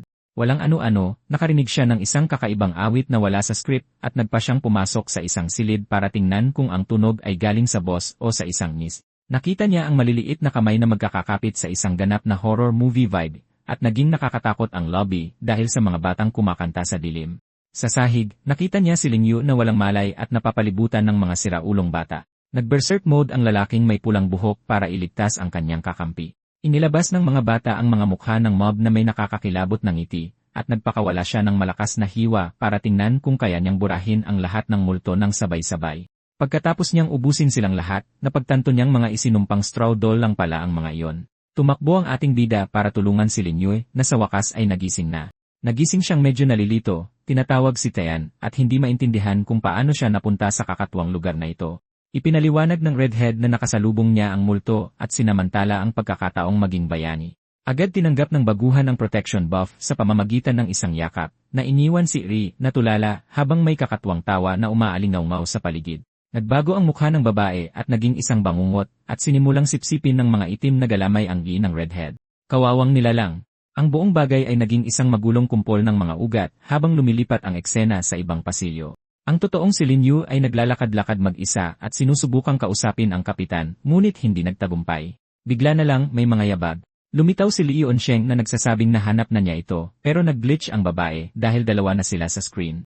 Nagsimulang magtalo ang dalawa, at bigla na lang, tinamaan siya ng isang kanang suntok na tumagos sa kanyang mukha na para bang gawa sa usok ang baliw. Sinubukan ng ating bida na maging bodyguard at sinabihan ang babae na manatili sa likod niya, pero isang higanteng clone ang lumitaw sa likuran nila, sinasabing siya ang tunay. Naintindihan na ng babae at nagpasya siyang tama na ang kalokohang ito, lumipat sa combat mode dahil nalaman niyang peke lang ang lahat. Kaya niyang basahin ang isip ng mga halimaw, pero ang kanilang komunikasyon ay purong code. At nagpatuloy ang mga nilalang sa nakakatakot na delusyon na bawat isa sa kanila ay ang totoong insi. Naalala pa niya noong pinapagalitan niya ang kanyang baboy dahil kailangan nitong mag-diet at hindi maging bakon. Paliwanag niya na kaya niyang basahin ang isip ng mga nuclear monster mula pa noong bata siya, pero ang mga kakatwang 8th clone na ito ay hindi sumusunod sa mga patakaran. Nang makitang nagkakagulo na, tinawag niya si Xiao Liu at dumating ang dambuhalang baboy ramo para sa oras ng merienda. Ayaw makipag-usap ng hayop at sinimulang wasakin ang mga anino sa pader ng walang awa. Purong kinikimkim na galit. Tumakas ang mga clone at naiwang tulala ang babae sa kung gaano kadali yon. Pagkatapos nyon, isa pang babae ang lumitaw, nililinis ang daan at ginagabayan ang ating bida diretsyo kung saan nakatago ang misteryo. Nang marating nila ang sentro ng problema, sobrang bigat ng atmosfera.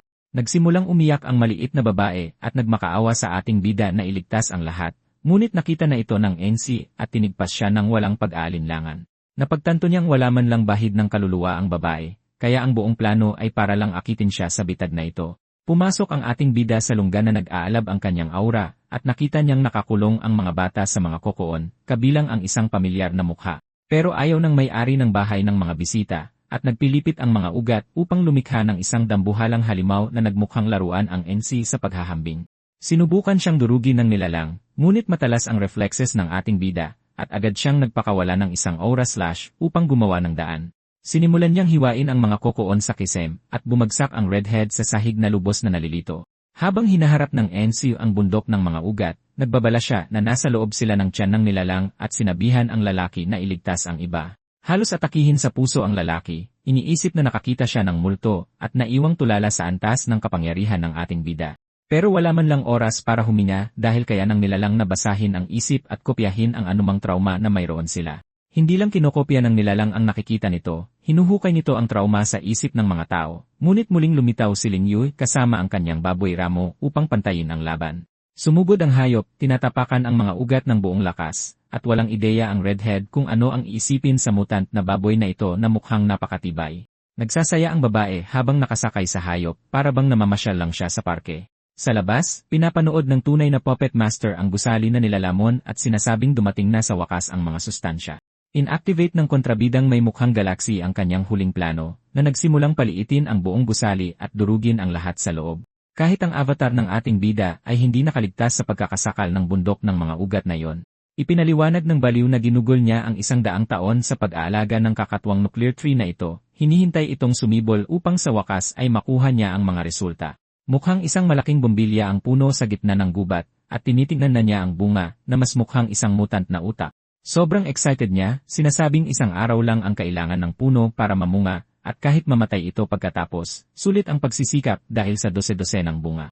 Ngunit bigla na lang, nawala ang kislap sa mga mata ng kontrabida dahil nagsimulang kumulubot ang mga bunga sa harap mismo niya. Naging tuyo at kulay abo ang mga ito sa loob ng ilang segundo. Nagsimulang magpanik ang lalaki, sinusubukang alamin kung sino ang nagnanakaw ng kanyang enerhiya. Bigla na lang, sumabog ang lupa at nagpalipad ng lahat ng bagay, at lumitaw ang ating bida kasama ang baboy ramo upang iligtas ang mga taong natrap. Gulat na gulat ang kontrabida, hindi maintindihan kung paano nakataka sa kanyang kontrol ang isang rank nilang. Sinubukan ng baliw na gumanti gamit ang galaxy energy na iyon, ngunit tumingin ang NC sa langit at napagtantong mas malalim pa pala ang nangyayari. Isang dambuhalang kamay ang lumabas mula sa isang portal at sinubukang durugin ang baboy ramo. Inihagis ng ating bida ang lubid at sinabihan ang hayop na ilayo ang mga bata mula doon nang hindi lumilingon. Sumugod siya sa kontrabida na mayroon ng mga space tentacle at nagsimulang dumaan sa buong gulo para tapusin ang trabaho. Nagpakawala ang ating bida ng isang bugbog gamit ang asul na enerhiya at tinusok ang dibdib ng kontrabida. Hindi man lang kumurap ang lalaki at sinabing kahit isang rank ay mahihirapang sugatan siya. Gusto niya ang talento ng ating bida at nagpa siyang suklian ito. Nagpakawala siya ng suntok na kasing laki ng isang gusali, at sinubukan ng NC na hawakan ang mundo sa kanyang mga kamay. Grabe ang tama. Bumagsak ang ating bida sa lupa na bugbog sarado, na pagtantong halos immortal ang kalaban na ito. Lagot ang bata at alam niyang matatagalan bago dumating ang tulong. Sa kabutihang palad, mayroon pa siyang isang alas na nakatabi at inactivate ang isang napakalakas na anting-anting na nagsimulang ubusin ang kanyang katawan upang baguhin ang lahat mula sa loob. Naging halos isang demigod siya na may aura na nag-uutos ng respeto. Natuwa pa ang kontrabida sa pagbabago at nagpa siya na ngayon ay nagiging seryoso na ang laro, nagpakawala ng isa pang space punch para subukan ang bagong anyo ng ating bida. Nasa ibang antas na ang ating bida ngayon at lumipad diretsyo sa kontrabida. Hindi man lang nakita ng baliw kung saan nanggaling ang tama. Ganoon kabilis ang NC at napagtanto niyang binabaliwala ng bagong talim na ito ang anumang depensa. Sinusubukan ng kontrabida na makabawi, ngunit ang pressure ay napakatindi. Nagbanggaan silang dalawa at ang impact ay lumikha ng isang malaking shockwave. Ito'y bilis sa kanyang purong anyo at pinunit ng ating bida ang lalaki na parang gawa sa papel na iniwang tulala ang kontrabida dahil nasira ang kanyang metal na depensa. Ngunit alam ng NC na nauubos na ang oras at kailangan niyang tapusin ang trabaho ng mabilis. Nagkapira-piraso ang lalaki sa lupa at lumapag ang ating bida ng may estilo. Pero ang loko ay parang buhay na Mercury at inamin na hindi niya inaasahan ang buff na ito mula sa NC. Napagtanto ni Ri na masyadong malakas ang bagay na ito, kaya ang tanging opsyon ay durugin siya ng tuluyan. Ginawa ng kontrabida ang lahat at nagsimulang magpalabas ng isang hukbo ng mga clone upang pantayin ang laban. Nagpa siya ang ating bida na kaya rin niyang laruin ang larong iyon at gumawa ng isang senyas, nagpatawag ng isang nakakatakot na gintong kabalyero para baliktarin ang sitwasyon. Ito ang atake ng 1,000 hukbo at sinagasaan nito ang mga clone ng kontrabida ng walang awa. Nagsimulang magpanik ang loko nang makita niyang may summoning cheats din ang NC at wala nang matatakbuhan. Tumama ang suntok sa orihinal, ngunit bumagsak sa zero ang energy bar ni Ri sa eksaktong sandaling iyon. Bumalik siya sa normal, iniisip na sa wakas ay nalinis na niya ang lugar, ngunit ang asul na ilaw sa lupa ay isang babala na may pangalawang yugto pa ang boss. Bumagsak ang ating bida sa kawalan at napunta sa isang nakapandidiring tambakan na puno ng mga bangkay. Doon sa ibaba, isang babaeng may mahabang lieg ang nangangaso ng mga nanghihimasok habang nagrereklamo na boring ang misyon. Ang kontrabida ay ang kahulugan ng isang red flag, ngunit sa kanyang figura ay malinaw na pinaghirapan siya ng may akda. Kasama niya ang isang dambuhalang alupihan na puno ng mga kakatwang mata. At bigla na lang, isang matandang lalaki na may pulang mata ang lumitaw na nagsasabing naamoy niya ang isang babae sa malapit. Nakatipon ang buong gang ng halimaw ng isang anino ang dumaan sa eksena at pinugot ang ulo ng matanda. Lubos na natulala ang mga kontrabida sa pananambang at naging dekorasyon sa sahig ang ulo ng matanda. Lumitaw ang isang master na may malakas na presensya, kasama ang alagang si Zhang Shi na mukhang baliw. Lumipat ang eksena sa space villain na dumukot sa ating bida sa astral plane, nagrereklamo na sinira ng NC ang kanyang ani. Nagpasya siyang i-mental scan si Ray, idiniin ang isang kamay sa kanyang ulo upang basahin ang buong kasaysayan nito. Inakala ng kontrabida na isa lang siyang ordinaryong ulila na walang espesyal, ngunit may natuklasan siya sa isip ng bata na nagdulot sa kanya ng pagkataranta. Napagtanto ng kontrabida na ang mga alaala ng bata ay hindi mula sa mundong ito at nakakita siya ng isang purong bangungot ng mga Diyos at tor ng mga bangkay. Sa gitna ng lahat, isang gintong nilalang ang lumitaw na may kapangyarihan sa ibang antas. Naging sobrang saya ng loko dahil sa natuklasan. Ginawa niyang isang masamang talim ang kanyang braso at nagsimulang pag-isipan kung buburahin ba niya ang NC o itatago ang bata bilang isang pambihirang espesimen. Ngunit bigla na lang, nagsimulang mag-crack ang espasyo mismo. At isang mabangis na babaeng may kulay rosas na buhok ang lumitaw, inuutusan ang kontrabida na ibigay ang ating bida ngayon din. Hindi makapaniwala ang loko na ang kanyang harang ay nasira sa lakas lang ng kanyang boses, at nilinaw ng babae na sa wakas ay natagpuan na niya ang kanyang target. Agad siyang pumasok na may flying kick, nagpakawala ng suntok na siguradong masakit hanggang kaluluwa. Tumilapon ang loko sa buong eksena at malakas na bumagsak sa lupa, nawalan ng kontrol sa bihag. Nahulog ang ating bida, walang malay, ngunit lumitaw ang babaeng may kulay rosas na buhok para iligtas ang araw. Sinalo niya ang NC sa kanyang mga braso, at, sa totoo lang, maswerte siyang buhatin ng isang top-tier na waifu na tulad nito. Sa wakas ay nagising na ang bata, ngunit dismayado na siya dahil hindi niya natapos ang halimaw. Lubos na nagulat ang kapitan nang banggitin niyang immortal ang lalaki. Ang space villain ay nandoon at muling binubuo ang sarili na parang gawa sa Mercury. At ang kakatwang puno ay nagkaroon ng bunga na mukhang isang higanteng utak. Hindi na nakinig sa paliwanag ang kapitan at agad na binugbog ang buto ng kasamaan na naging dahilan ng pagguho ng buong bagay. Mula sa kung saan, biglang dumating si Ling Yu at ang higanteng baboy para tulungan ang grupo at sinabi niyang ligtas na ang mga nakaligtas. Nagulat ang may pulang buhok sa laki ng prutas at ipinaliwanag ng NC na kinikidnap ng halaman ang mga tao para gawin ang anomalya na ito. Nagpasya ang kapitan na ang pinakamagandang solusyon ay sirain ang prutas gamit ang kanyang mga kamao. Nagsimulang pumintig ang bagay sa kakaibang paraan, na labis na ikinalito ng lahat. Sa itaas, isang portal ang bumukas sa gitna ng kabuluhan at sinimulang iteleport palayo ang mga prutas. Napunta sila sa isang ganap na tiwangwang na lugar kung saan naghihintay ang space villain sa kargamento. Inamin ng lalaki na halos matalo siya sa huling laban, pero hindi nagtagal ang kanyang kapayapaan dahil dumating ang boss na may mabigat na aura at hinihingi ang resulta ng ani. Ipinaliwanag niya na 7 lang ang nakuha niya dahil masyado siyang pinahirapan ng bida natin at ng kapitan. Tinanggap ni Boss Anying ang natira sa ani at agad na ininspeksyon ang mga produkto para tingnan kung mataas ang kalidad ng enerhiya. Nagbigay siya ng klasikong talumpati ng kontrabida na nagsasabing malapit na niyang palayain ang lahat mula sa selyadong lupaing iyon. Lipat tayo sa V ng Scavengers Guild kung saan nagiging seryoso na ang mga bagay. Isang summit meeting ang nagaganap kasama ang mga pinakamatitinding mga ngaso sa lugar. Si Presidente Minyu, na mukhang bata pero dara-rank, ang nagbukas ng pulong. Pero si Hughes, na ubod ng yabang, ay nagsabing masyado siyang abala sa pagliligtas ng mundo. Agad siyang sinita ni Uncle Long, sinabing dapat siguro ay nakikipag-date na lang siya. Hindi man lang ito itinago ng lalaki at sinabing ganoon siya nagre-recharge ng kanyang lakas. Ang babaeng pusa na may sungay ay walang kaalam-alam, habang ang kapitan ay naglalaway sa gitna ng pulong, at nagpasya ang presidente na hayaan na lang siya para makapagpatuloy sila sa agenda. Diretsahan na ang bata. Ang kontrabida, si Anying, ay malapit nang sirain ang selyo at susugod ng buong lakas. Naging mabigat ang pakiramdam para sa lahat, at ang lalaking naka-armor ay hinampas na ang kamao sa mesa, sinasabing handa na siya sa digmaan. Si Hughes ay parang, sino ba naman itong taong ito? Pero pinatahimik siya ng nakamaskarang mersenaryo, nagbabala na kayang talunin ng kontrabida ang buong silid habang tumatawa. Nagsisimula ng isipin ng lahat na sigurado na ang game over, at kinumpirma ito ng bata. Hindi zero ang sansa, pero magiging mahirap ang mga bagay. Patuloy na minomonitor ng presidente ang progreso ng ating bida mula sa malayo at naniniwalang ang bata ang tanging tunay na pag-asa ng tagumpay. Dinala ng grupo ang prutas sa underground lab ng scavenger, at agad na dumating ang ating bida na gustong malaman kung ano ba talaga ang prutas na ito. Naging full nerd mode si Dr. Guo at ipinaliwanag na ang bagay ay may sarili pang ang kamalayan. Nakatayo lang doon si Ling Yue, namamangha sa laki ng prutas sa loob ng tangke. Ang ating bida ay mas lalong nalilito. Kaya ipinaliwanag ng doktor kung ano ang isang nuclear tree. Ito ay isang halaman na nag-evolve at naging isang elite na halimaw.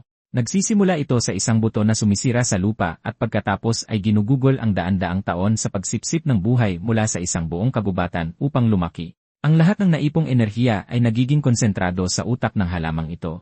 Naghinala ang ating bida sa biglaang kaalaman ni Linye at nagtrans siya, napagtanto na ang mga alaalang iyon ay galing sa kanyang ama. Bigla, nagsimulang mag-vibrate ang bagay, at napagtanto ng doktor na malapit ng isilang ang prutas. Lipat tayo sa babaeng ahas na nagre-relax lang sa ibabaw ng bundok ng mga bangkay habang sinusubukang ayusin ng exorcist na ito ang sitwasyon, at napakaganda ng kanyang katawan, sa totoo lang. Nagpadala siya ng isang undead para sa isang soul-slicing attack na tumagos sa kontrabida, pero hindi man lang ito naramdaman ng bruha at ininsulto pa ang atake. Hindi man lang gumalaw ang kontrabida at hinayaan ang kanyang zombie na i-one-shot ang kawawang lalaki. Natulala ang babaeng may berdeng buhok habang pinapanood ang kanyang kakampi na napatay nang hindi man lang nakikita kung ano ang tumama sa kanya. Agad nilinaw ng exorcist na hindi ito isang ordinaryong undead. Ipinaliwanag niya na mayroong isang buong sistema ng ranggo mula sa white zombie hanggang sa flying zombie. Pero si Xiao Zhan ay nasa pinakatuktok ng food chain, ang maalamat na hari ng mga zombie. Napagtanto ng kawawang babae na napasok siya sa maling server at sinubukang tumakas, pero napagpirapiraso siya sa kalagitnaan. Game over na para sa kanya, at sinamantala ng ating exorcist ang pagkakataon na kunin ang rare loot na nahulog. Napansin ng exorcist na umaatungal pa rin ang hari ng zombie, at ang dahilan ay itong higanteng alupihan na nagpasyang magpakita para sa hapunan. Pero ang totoong Mi ay nangyayari sa ibang lugar. Ang ating kapitan na may kulay rosas na buhok ay talong-talo, 3-0, sa isang video game ng isang bata. Habang naglalaro silang dalawa, napunta sa NC ang papel ng janitor, naglilinis ng tambakan. Ang kapitan na tila inilagay ang lahat ng kanyang puntos sa hubog ng katawan ay nagsasabing tungkulin ng maliit na bata na makipaglaro sa kanya. Sa sobrang inis ng lalaki, nabali niya ang walis habang nagrereklamo na basura ang luot mula sa huling misyon. Kailangan niya ng core crystals ASAP kung gusto niyang mag-evolve, at nagbigay ng spoiler ang maliit na babae na alam niya ang perpektong lugar para mag-farm ng mga item na yon. Hindi makapaniwala ang ating bida sa kanyang swerte at dumiretso sa tinatawag na Canyon of Chaos. Bumagsak ang lalaki na parang isang rocket, nakatuon sa paglampas sa mga ahas upang maabot ang labirinto. Gumamit siya ng ilang spirit clones upang scout ang daan at sa wakas ay natagpuan ang paraiso ng mga kristal. Walang katapusang loot. Sinimulan niyang punuin ang kanyang inventaryo na parang baliw, ngunit mula sa kung saan, isang higanting magic circle ang umilaw sa harap niya, at isang misteryosong maliit na mangkukulam ang lumitaw upang sirain ang farming session ng lalaki. Lumitaw ang babae na mukhang isang unnamed witch, at nakilala ng ating bida ang nilalang. Siya si Muling, isang rank elite ng mga scavenger. Hindi niya maintindihan kung ano ang ginagawa nito sa gitna ng kawalan, ngunit mukhang dumating ang babae para ayusin ang sitwasyon. Pero sa laban kontra sa alupihan, lalong umiinit ang mga bagay, at nagpakawala ng atake ang hari ng zombie na ginawa itong pinong-pinong papel. Nagkalat ang mga piraso ng halimaw kung saan-saan. Purong karahasan. Ang higanting nilalang ay isang bangungot ng 1,000 gutom na mga kamay. Napagtanto ng exorcist na nasa limitasyon na ang kanyang kakampi at kinagat ang kanyang daliri para ituon ang kanyang enerhiya, pagkatapos ay inactivate ang Heavenly Eye para iskan ang nilalang. Kuminang ng maliwanag ang bagay, at sa wakas ay nalaman niya kung nasaan ang kahinaan nito. Pinatunog niya ang kampana at inutusan ang zombie na atakihin ang gitna. Naging isang bala ng purong galit si Xiao Zhan na tumagos sa alupihan at nagpaulan ng dugo sa lahat ng dako. Tinapos niya ang ritual sa isang utos na pagpatay, hiniwa ang halimaw sa libu-libong piraso sa isang iglap. Sa wakas, tapos na ang halimaw at makakapahinga na ang hari ng zombie. Ang exorcist ay lubos na pagod at ang kanyang katawan ay bumigay na lang. Sa kabutihang palad, nandoon ang hari ng zombie para saluhin ang kanyang amo bago siya matumba. Samantala, mabilis na kumakalat ang chismis sa mga lumilipad na halimaw na nagpaplano ng tawagin ang tinatawag na ancestor upang puksain ang lahat. Tumawid siya sa isang portal diretsyo sa Immortal Refinement Valley, at ang dalawang bata ay nagpanik nang makita nilang zero na ang aura ng babaeng pusa. Gumamit siya ng mas maraming haba ng buhay kaysa sa meron siya para lang talunin mag-isa ang halimaw na yon. At dahil ang headmaster ay nasa spiritual retreat, napunta sa support ang responsibilidad na pangalagaan ang lugar. Agad na inactivate ng bata ang healing spell at sinabing madali lang siyang pababalikin sa dati at ginamit ang maalamat na bulaklak para pagalingin ang babaeng pusa. At napakatindi ng visual effect, mukhang nakakakuha siya ng isang legendary skin upgrade. Lumutang siyang ganap na nanumbalik ang lakas at bumangon na parang uminom ng 1 litrong kape, at ipinaliwanag ng bata na ibinalik ng bulaklak ang lahat ng kanyang sigla sa pinakamataas na antas. Ngunit naging mabigat ang pakiramdam dahil natuklasan na ang kanilang taguan, at nagpanik ang isa pang bata dahil hindi pa tapos magsanay ang master. Ngumiti ang babaeng pusa na parang alam na kung paano sosolusyonan ang problema gamit ang dahas. Lipat tayo sa babaeng ito na nakauniforme ng pang-eskwela at may dalang magic circle, at mula sa loob nito, isang marmot na may salamin ang lumabas sa portal. At walang ideya ang ating bida na may pulang buhok kung ano ang gagawin sa magic at hamster crossover na ito. Sinubukan niyang tahimik na tumakas sa anyong espiritu na may dalang luot, ngunit napakasama ng kanyang swerte na nahulog ang isang kristal at nalantad ang kanyang posisyon. Napagtanto ni Muling na may malapit na tao at nararamdaman na ng ating bida ang nalalapit na pagkatalo. Naghanda siya ng isang espesyal na star explosion na mas maliwanag pa sa araw at pinakawalan ang atake para burahin ang kawawang lalaki mula sa server. Lumitaw siyang basang-basa sa pawis, sumisigaw na magkakampi sila bago pa siya tamaan muli. 10 minuto ang lumipas, sa wakas ay huminahon ang mga bagay-bagay habang ipinapaliwanag niya ang hindi pagkakaunawaan. Napagtanto niya na ang anyo ay isang decoy lamang, at kinumpirma ng ating bida na iyon ang kanyang skill. Tinanggap ni Muling ang dahilan at sinabihan ang lalaki na umalis na dala ang mga nakuha niya, pero binalaan siya na kung may ipagsasabi siya tungkol sa engkwentro, buburahin siya sa totoong buhay. Hindi tanga ang ating bida at umalis na doon kasama ang luot bago pa magbago ang isip niya. Nagalit ang marmot at tinanong kung bakit niya hinayaang kunin ng maliit na magnanakaw ang mga gamit ng libre, ngunit ang babaeng pusa ay nasa ibang antas ng pag-iisip at nagsimulang gumawa ng isang baliw na ritual gamit ang mga natitirang kristal. Napakalakas ng kapangyarihan kaya't nagsimulang umikot ang lahat sa isang malakas na ipo-ipo at ibinigay niya ang utos na simulan ang pag-upgrade. Ang mga visual ay parang opening ng anime sa sobrang kislap ng lahat. Tinapos niya ang pagbabagong anyo, handang taluning mag-isa ang kahit sinong boss na lilitaw sa mapa. Natigilan ang marmot nang makita na nag-level up na naman ang master. Nagreklamo siya na naubos ang stock ng kristal dahil sa upgrade na yon at pinaplano na ang susunod na raid diretsyo sa Demon Realm. Ang layunin ngayon ay linisin ang mapa sa mga peste na nagdudulot ng gulo at binuksan niya ang portal para makaalis agad doon. Ang may pulang buhok ay nakatingin lang mula sa gilid, sinusubukang iproseso ang lahat ng impormasyon at nagpa siyang sundan ang sarili niyang landas patungo sa Valley of Immortal Refinement. Mula sa kung saan, naputol ang eksena sa ating bida na nagbubukas ng kanyang mga mata at sinalubong ng isang pagbati na bagay sa isang isekai protagonist. Buong puwersang nagpakita ang harem ng ating AC, ipinagdiriwang na sa wakas ay nagising na ang master. Litong-lito siya sa pag-iisip kung ano ang gusto ng squad na ito sa kanya. Biglang sumulpot ang babaeng may pulseras para sabihing nasa lobby din siya, at humakbang pasulong ang exorcist, nagbabala na tapos na ang kanilang taguan. Ipinaliwanag niya na hindi maiiwasan ang sagupaan sa tinatawag na Ancestor Wutong at ipinakita ang mga rare item na nakuha nila para makatulong sa pag-upgrade. Ang plano ngayon ay isailalim ang ating bida sa matinding pagsasanay para makapag-level up siya sa napakaikling panahon. Nagsimulang mag-craft si Linye para gawing essence pill ang mga luot, at pagkatapos, ibinigay niya ang legendary item na nagpapatripo ng bilis ng pagfa-farm. Kinwenta ng NC at napagtanto na sa lahat ng mga nakastack na buff, magiging napakalaki ng makukuhang nase. Pagkatapos ay kinuha niya ang item at isinubo sa lalamunan ng NC at nagbabala na paubos na ang oras, kaya kailangan itong tiisin ng lalaki. Nagsimula na ang cultivation, at nagsimulang kumulo ang atmosfera sa kanyang spiritual space, habang sinasamantala ng artist na itaas ang antas ng kwento sa mga waifus na lumulutang sa paligid. Napakainit, at nararamdaman ng mga babae na malapit na siyang sumabog hanggang sa malampasan ng NC ang kanyang limitasyon. Matagumpay na natapos ang pag-upgrade. Bigla na lang, isang dambuhalang espada ang lumitaw kasama ng kanyang golden core. Napagtanto ng NC na nasa ibang antas na siya ng kapangyarihan, pero biglang may lumitaw na ginintuang nilalang, sinasabing sa wakas ay naging kapaki-pakinabang din ang kanyang mga disipulo. Nakilala ng NC ang lalaki bilang dating master ng Heaven and Earth Sect at sobrang na-excite, iniisip na aktibo pa rin ito sa server. Pero sinabi sa kanya ng espiritu ang katotohanan. Matagal na siyang namatay, at ang natitira na lang ay isang piraso ng kaluluwa na nakatago sa pulseras. Tinignan niya ang ating bida na may ngiti ng isang taong malapit ng ipasa ang responsibilidad sa susunod at sinabing nalampasan na ng bata ang lahat ng inaasahan. Nagpa siya ang master na oras na para turuan ang ating NC ng ilang na teknike at sinimulang ilipat ang mga ipinagbabawal na file diretsyo sa kanyang isipan. Napakalakas ng liwanag, parang masusunog na ang monitor. Minulat ng ating bida ang kanyang mga mata sa totoong mundo na may heterochromia look na gusto ng bawat anim protagonist at naramdaman ang kanyang katawan na umaapaw sa enerhiya matapos mabuo ang nascent soul. Nagdiwang ang Waifu Squad dahil napuno na rin ang kanilang enerhiya, pero nagbabala si Linye na si Ancestor Wutong ay isa pa ring imposibleng level ng boss. Ngumiti lang ang ating bida na parang may itinatagong tunay na lakas. Lipat tayo sa Buon Dongjon sa kabilang mundo kung saan lumitaw si Muling kasama ang mystical marmot na handa ng lumaban. Nagbabala ang mascot na malapit nang mag-respawn ang Skeleton Legion.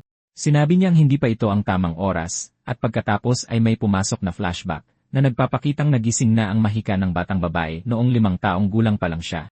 Sumugod siyang mag-isa sa kakaibang mundong ito, at gumugol ng 1 dekada sa pagsolo ng mga halimaw para lang mahanap ang kanyang ina. Ang kanyang ina ay isa ring magaling na mage na naglaho sa isang portal, at nanumpa ang ating bida na hindi siya mamamatay hanggat hindi niya ito mahanap muli. Pero dumodoble ang panganib sa bawat palapag at nagsisimula na ang respawn. Napakaraming kalansay sa paligid kaya naging imposible ng salagin ang atake. Bahagyang umiti lang si Muling na parang nakapag-set na siya ng bitad at umiwas sa isang malakas na atake na halos magpatalsik sa marmot. Lumutang siya sa ibabaw ng kaguluhan, hinahanap ang hari ng gulong ito, at nagpa siyang tapusin ang palabas gamit ang isang chain lightning na naging isang malawakang bon barbecue. Napansin niya na lumalabas lang ang boss kapag naubos na ang lahat ng mobs, pero wala pa ring boss. Bigla na lang, nagsimulang kumislap na muli ng berde ang mga buto, at bumalik ang Legion sa server na may napakabilis na speed buff. Ang problema ay mayroon na silang lightning resistance, at naging mahirap ang laban. Kaya ngayon, oras na para subukan ang mga na skill na na-unlock niya sa huling level up. Ipinatawag ng babae ang kapangyarihan ng Diyosa ng Yelo, at nilinaw na hindi makakalapit sa kanya ang tumpok ng mga butong ito. Inilabas niya ang espesyal na Age of Winter para i-freeze ang buong mapa at gawing popsicles ang hukbo. Ang mga butong popsicles ay nahulog mula sa langit at naging durog na bato sa lupa. Agad na sinamantala ng marmot ang pagkakataon para pulutin lahat ng luot na doble ang drop. Naging interesado si Mu Xiaobei sa mga kristal na ito at nagsimulang maghinala sa Enhe. Pakiramdam niya ay may itinatagong sikreto ang lalaki kung paano siya nakakapag-farm ng ganun karami. Pero hindi nagtagal ang selebrasyon dahil nagsimula na namang tumaas ang negatibong enerhiya. Hindi na natili sa lobby ang mga buto. Nagtitipon sila para bumuo ng isang bagay na mas malala. Sa wakas ay lumitaw na ang floor boss at nakakabaliw ang laki nito. Hayaan niyong ipakilala ko sa inyo ang Skeleton Lord. Ang bangungot ng sinumang low-level na manlalaro. Biglang sumugod ang halimaw na may malakas na atake, sinusubukang patumbahin ang ating bida, pero gumawa siya ng gintong harang at madaling sinalag ang atake. Pero nagsimulang magbitak ang kanyang depensa, at sa lakas ng impact ay tumilapon ang kawawang babae na parang walang bigat. Nagawa niyang makabawi sa ere at agad na nag-focus sa susunod niyang galaw para hindi siya ma-one-shot.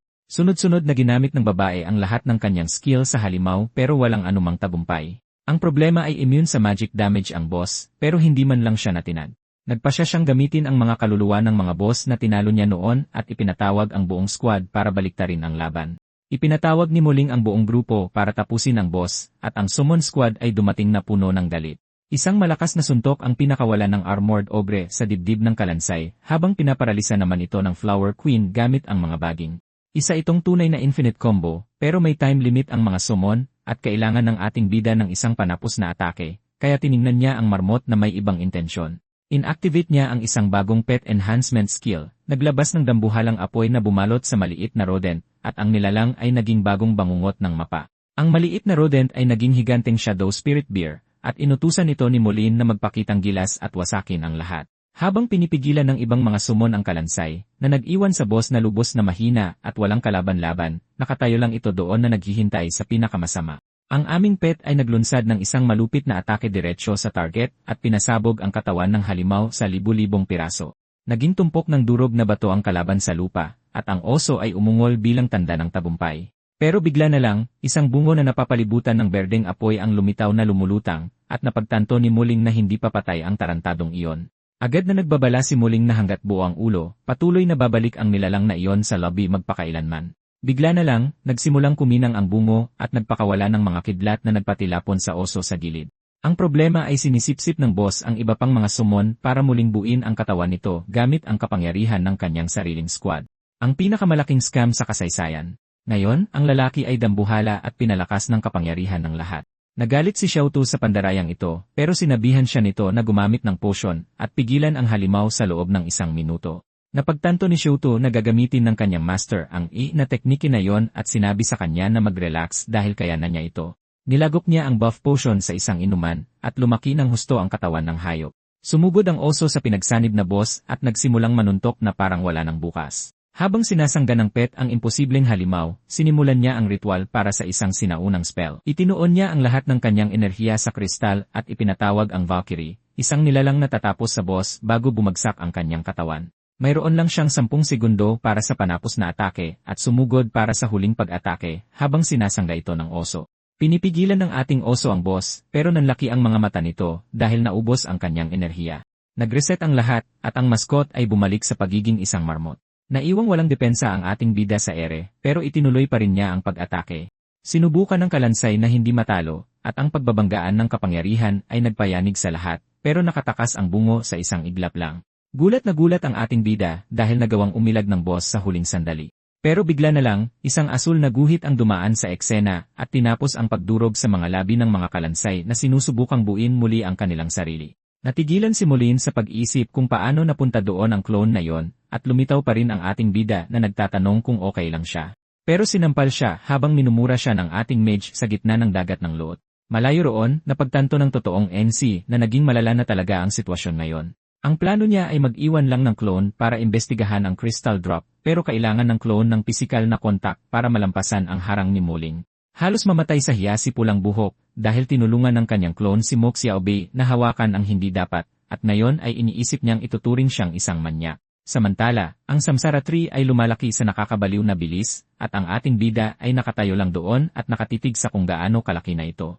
Lumapit si Liu Li para magbigay ng kanyang ulat. Ipinaliwanag niya na ang puno ay isang maliit na usbong pa lamang at naubos na ng ibang mga apprentice ang halos lahat ng spirit stones para sa pag-refine ng mga tableta. Nasa limitasyon na ang supply ng enerhiya. Ang problema ay masyado pa ring malakas ang susunod na boss sa Gate of Ascension, pero nangako si Liu Li na gagawin niya ang lahat para protektahan ang kanyang master. Pagkatapos ay biglang pumasok ang babaeng may pulang buhok, na parang nababaliw, at pinutol ang usapan habang tinatanong ni Liu Li kung anong magandang ideya na naman ang naisip ng baliw na yon. Nagtatanong siya kung mayroon pa bang immortal pills ang master na tulad ng ibinigay niya dati. Walang ideya ang ating bida kung ano ang sinasabi niya hanggang sa mapagtanto niyang lumunok pala ng granada ang baliw, iniisip na isa itong supplement. Gumawa pa siya ng maliit na puso gamit ang kanyang mga kamay, sinasabing napakalakas ng epekto ng enerhiya. Tuluyang nanlumo ang NC nang mapagtanto niyang kumain pala ito ng nuclear ammo, pero may biglang pumasok sa isip niya. Ang nuclear energy ay katumbas ng mana sa mundong ito. At naaalala niya na doon sa disyerto kung saan siya nakatira, nagkalat lang ang basurang ito. Napapalibutan ng mga granada ang puno, at hindi makapaniwala ang ating bida na magiging kapaki-pakinabang pala ang tambak na basurang ito. Handang-handa na ang babaeng may pulang buhok, itinuon ang purong esensya ng apoy sa kanyang mga kamay, at pinasabog ang lahat. Napakalakas ng pagsabog, at ang nuclear energy ay nagsimulang magbigay lakas sa halaman. Sa malayo, nakaupo si Aning sa kanyang trono, habang nakikinig sa pag-iyak ng mga kakaibang alagad na yon. Nanginginig ang buong katawan ng mga nilalang habang sinusubukang ipaliwanag na may tulong ang NC. Pero ayaw makinig ng Master of Shadows sa mga palusot ng talunan. Itinaas niya ang kanyang kalansay na kamay at naghanda na burahin ang mga walang kwentang nis na yon. Isang tira lang ang tinamo ng mga kawawa bago pa man matapos ang kanilang sinasabi, at sawang-sawa na si Ying sa kawalang kakayahan at tinawag na basura ang kanyang mga alagad habang gumagawa ng bagong anyo mula sa lilang slime na yon.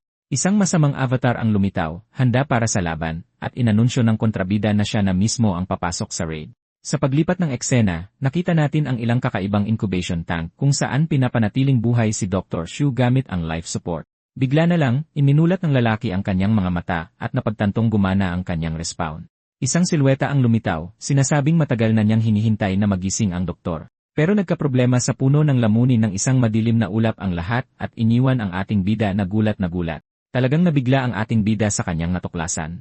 Sa harap niya ay lumitaw ang isang kakaibang replika ng nuclear tree na yon at nagsimulang manginig ang mga bungang hugis utak. Sumabog ang isa sa mga ito at hindi man lang nakakilos ang mga babae nang may dumaang malabong bagay sa napakabilis na tulin. Pero nakatutok na ang NC at nagpadala ng isang energy lasso para hulihin ang tumatakas na nagbunyag sa isang nilalang nagawa sa kahoy na may masamang tingin na kinuha ng ating bida para tingnan kung sulit ba ang drop na ito. Sinuri ni Liu ang drop at sinabing hindi man lang ito matatawag na kayamanan. Para sa kanya, isa itong espiritu ng puno pero may kakaiba itong aura. Ayon sa alamat, inaabot ng ilang siglo bago mahinog ang mga bungang ito, at karaniwan ay nagbubunga sila ng isang pambihirang tableta o supling ng isang maalamat na hayop. Pero minsan sa bawat 100 taon, isang espiritong tulad nito ang ipinapanganak, at karaniwan silang mga henyo, nag-aanyong tao, at lumalaki ng walang hanggan. Pero mukhang hindi ang pinakamatalinong nilalang sa mundo ang nahuli ng ating bida. Iniisip ng Redhead na ang sobrang nuclear energy ang dahilan kaya nagka-glitch ang kawawang nilalang, kaya tinawag niya si Little Baiko para subukang makipag-ugnayan. At agad na lumitaw ang bata at ginamit ang kanyang kakayahan para kausapin ang halaman. Nabigla ang bata sa kanyang nakita. Ang pangit na nilalang na iyon ay isang balakayo lamang para takutin ang mga mausisa, at ngayon ay ipinakita na niya ang kanyang tunay na anyo, na isang maliit na diwata ng liwanag. Ipinaliwanag ni Thikaw na ito ay isang napakabihirang species na nagbabago ng anyo habang lumalaki. Samantala, sa laboratorio ng mga scavenger, nagkalat ang mga bubog dahil sa isang suntok. Nagmamadaling pumasok ang mga gwardiya at humihingi ng tulong dahil nawawala ang mutant brain. Tumingin sila sa lahat ng dako pero wala silang makita. Bigla na lang, isang sanga ang tumusok sa dibdib ng isang sundalo at nagsimula ang isang malawakang massacre. Dahil sa mga ugat na sumusulpot mula sa lupa at tumutusok sa lahat, naging isang katayan ang laboratorio sa loob lang ng ilang segundo. Ang nawawalang utak pala ang nagsilang sa nakakatakot na bagay na ito, at sinabi ni Dr. Guo sa Redhead na napisan na ang bunga ng nuclear tree. Talagang natulala ang baliw, at nang tumingala siya, nakaharap niya ang bagong bangungot ng laboratorio. Bumalik tayo sa shaman mula sa impyerno na naghahanap sa NC. May sumubok ng kanilang swerte at nagbato ng mabigat na talim sa kanya, pero hindi man lang gumalaw ang halimaw habang dumadaan ang metal sa tabi niya. Inasar pa niya sila sa pagtatanong kung iyon ba ang kanilang pangunahing plano, pero nauwi sa pagkahati sa dalawa bago pa man siya matapos tumawa. Agad na nagsimulang mag-regenerate ang nilalang, at nahati pa sa dalawa ang tarantadong iyon para mas pahirapin ang raid. Gulat na gulat ang ating bida nang makitang walang epekto ang hiwa, pero ipinaliwanag ni Liuli na isa lang itong puppet clone, hindi ang totoong boss. Inilabas niya ang kanyang espada at sinabing hihiwain niya ang bagay na iyon hanggang sa wala nang matira. Tinawag ng exorcist si Zhao Zhang para sa pag-atake, at sumugod ang maliit na zombie sa buong bilis na tumagos ng direkta sa clone. Pero napagod na ang halimaw na maging punching bag at inutusan silang mag-focus sa babae, nagpakawala ng ulan ng mga tinik sa lahat ng direksyon na ginawang human pincushion ang kawawang nilalang. Sinamantala ng clone ang pagkakataon at tinira si Xiao Ziyang ng walang awa. Posturang-postura ng boss. Napahandusay sa lupa ang ating maliit na zombie. Nakita ng ating bida na mahirap kalabanin si Ancestor Wutong kaya nagpa siyang gamitin ang teknik na itinuro sa kanya ng Sect Master. Nagpaulan siya ng mga gintong espada na bumagsak sa mga clone. Natunaw ang mga nilalang sa lilang putik, pero pagkatapos ay nagsimulang bumula ang mga ito. Sabi ng kontrabida, ang mga ataking iyon ay nagsisilbi lamang para palakasin siya at lumikha ng isang walang katapusang hukbo. Tinawag ng lalaki ang bida na magnanakaw at idineklara ang tagumpay, pero tinanong ng AC kung sa tingin ba niya talaga ay lumakas siya. Ipinakita ng bida ang ngiti ng isang taong nahulaan na ang galaw ng kalaban at ibinunyag na ang mga babae ay mga ilusyon lamang para bitagin ang kontrabida. Gulat na gulat si Wutong. Nararamdaman ng lalaki na nauubos ang kanyang mana.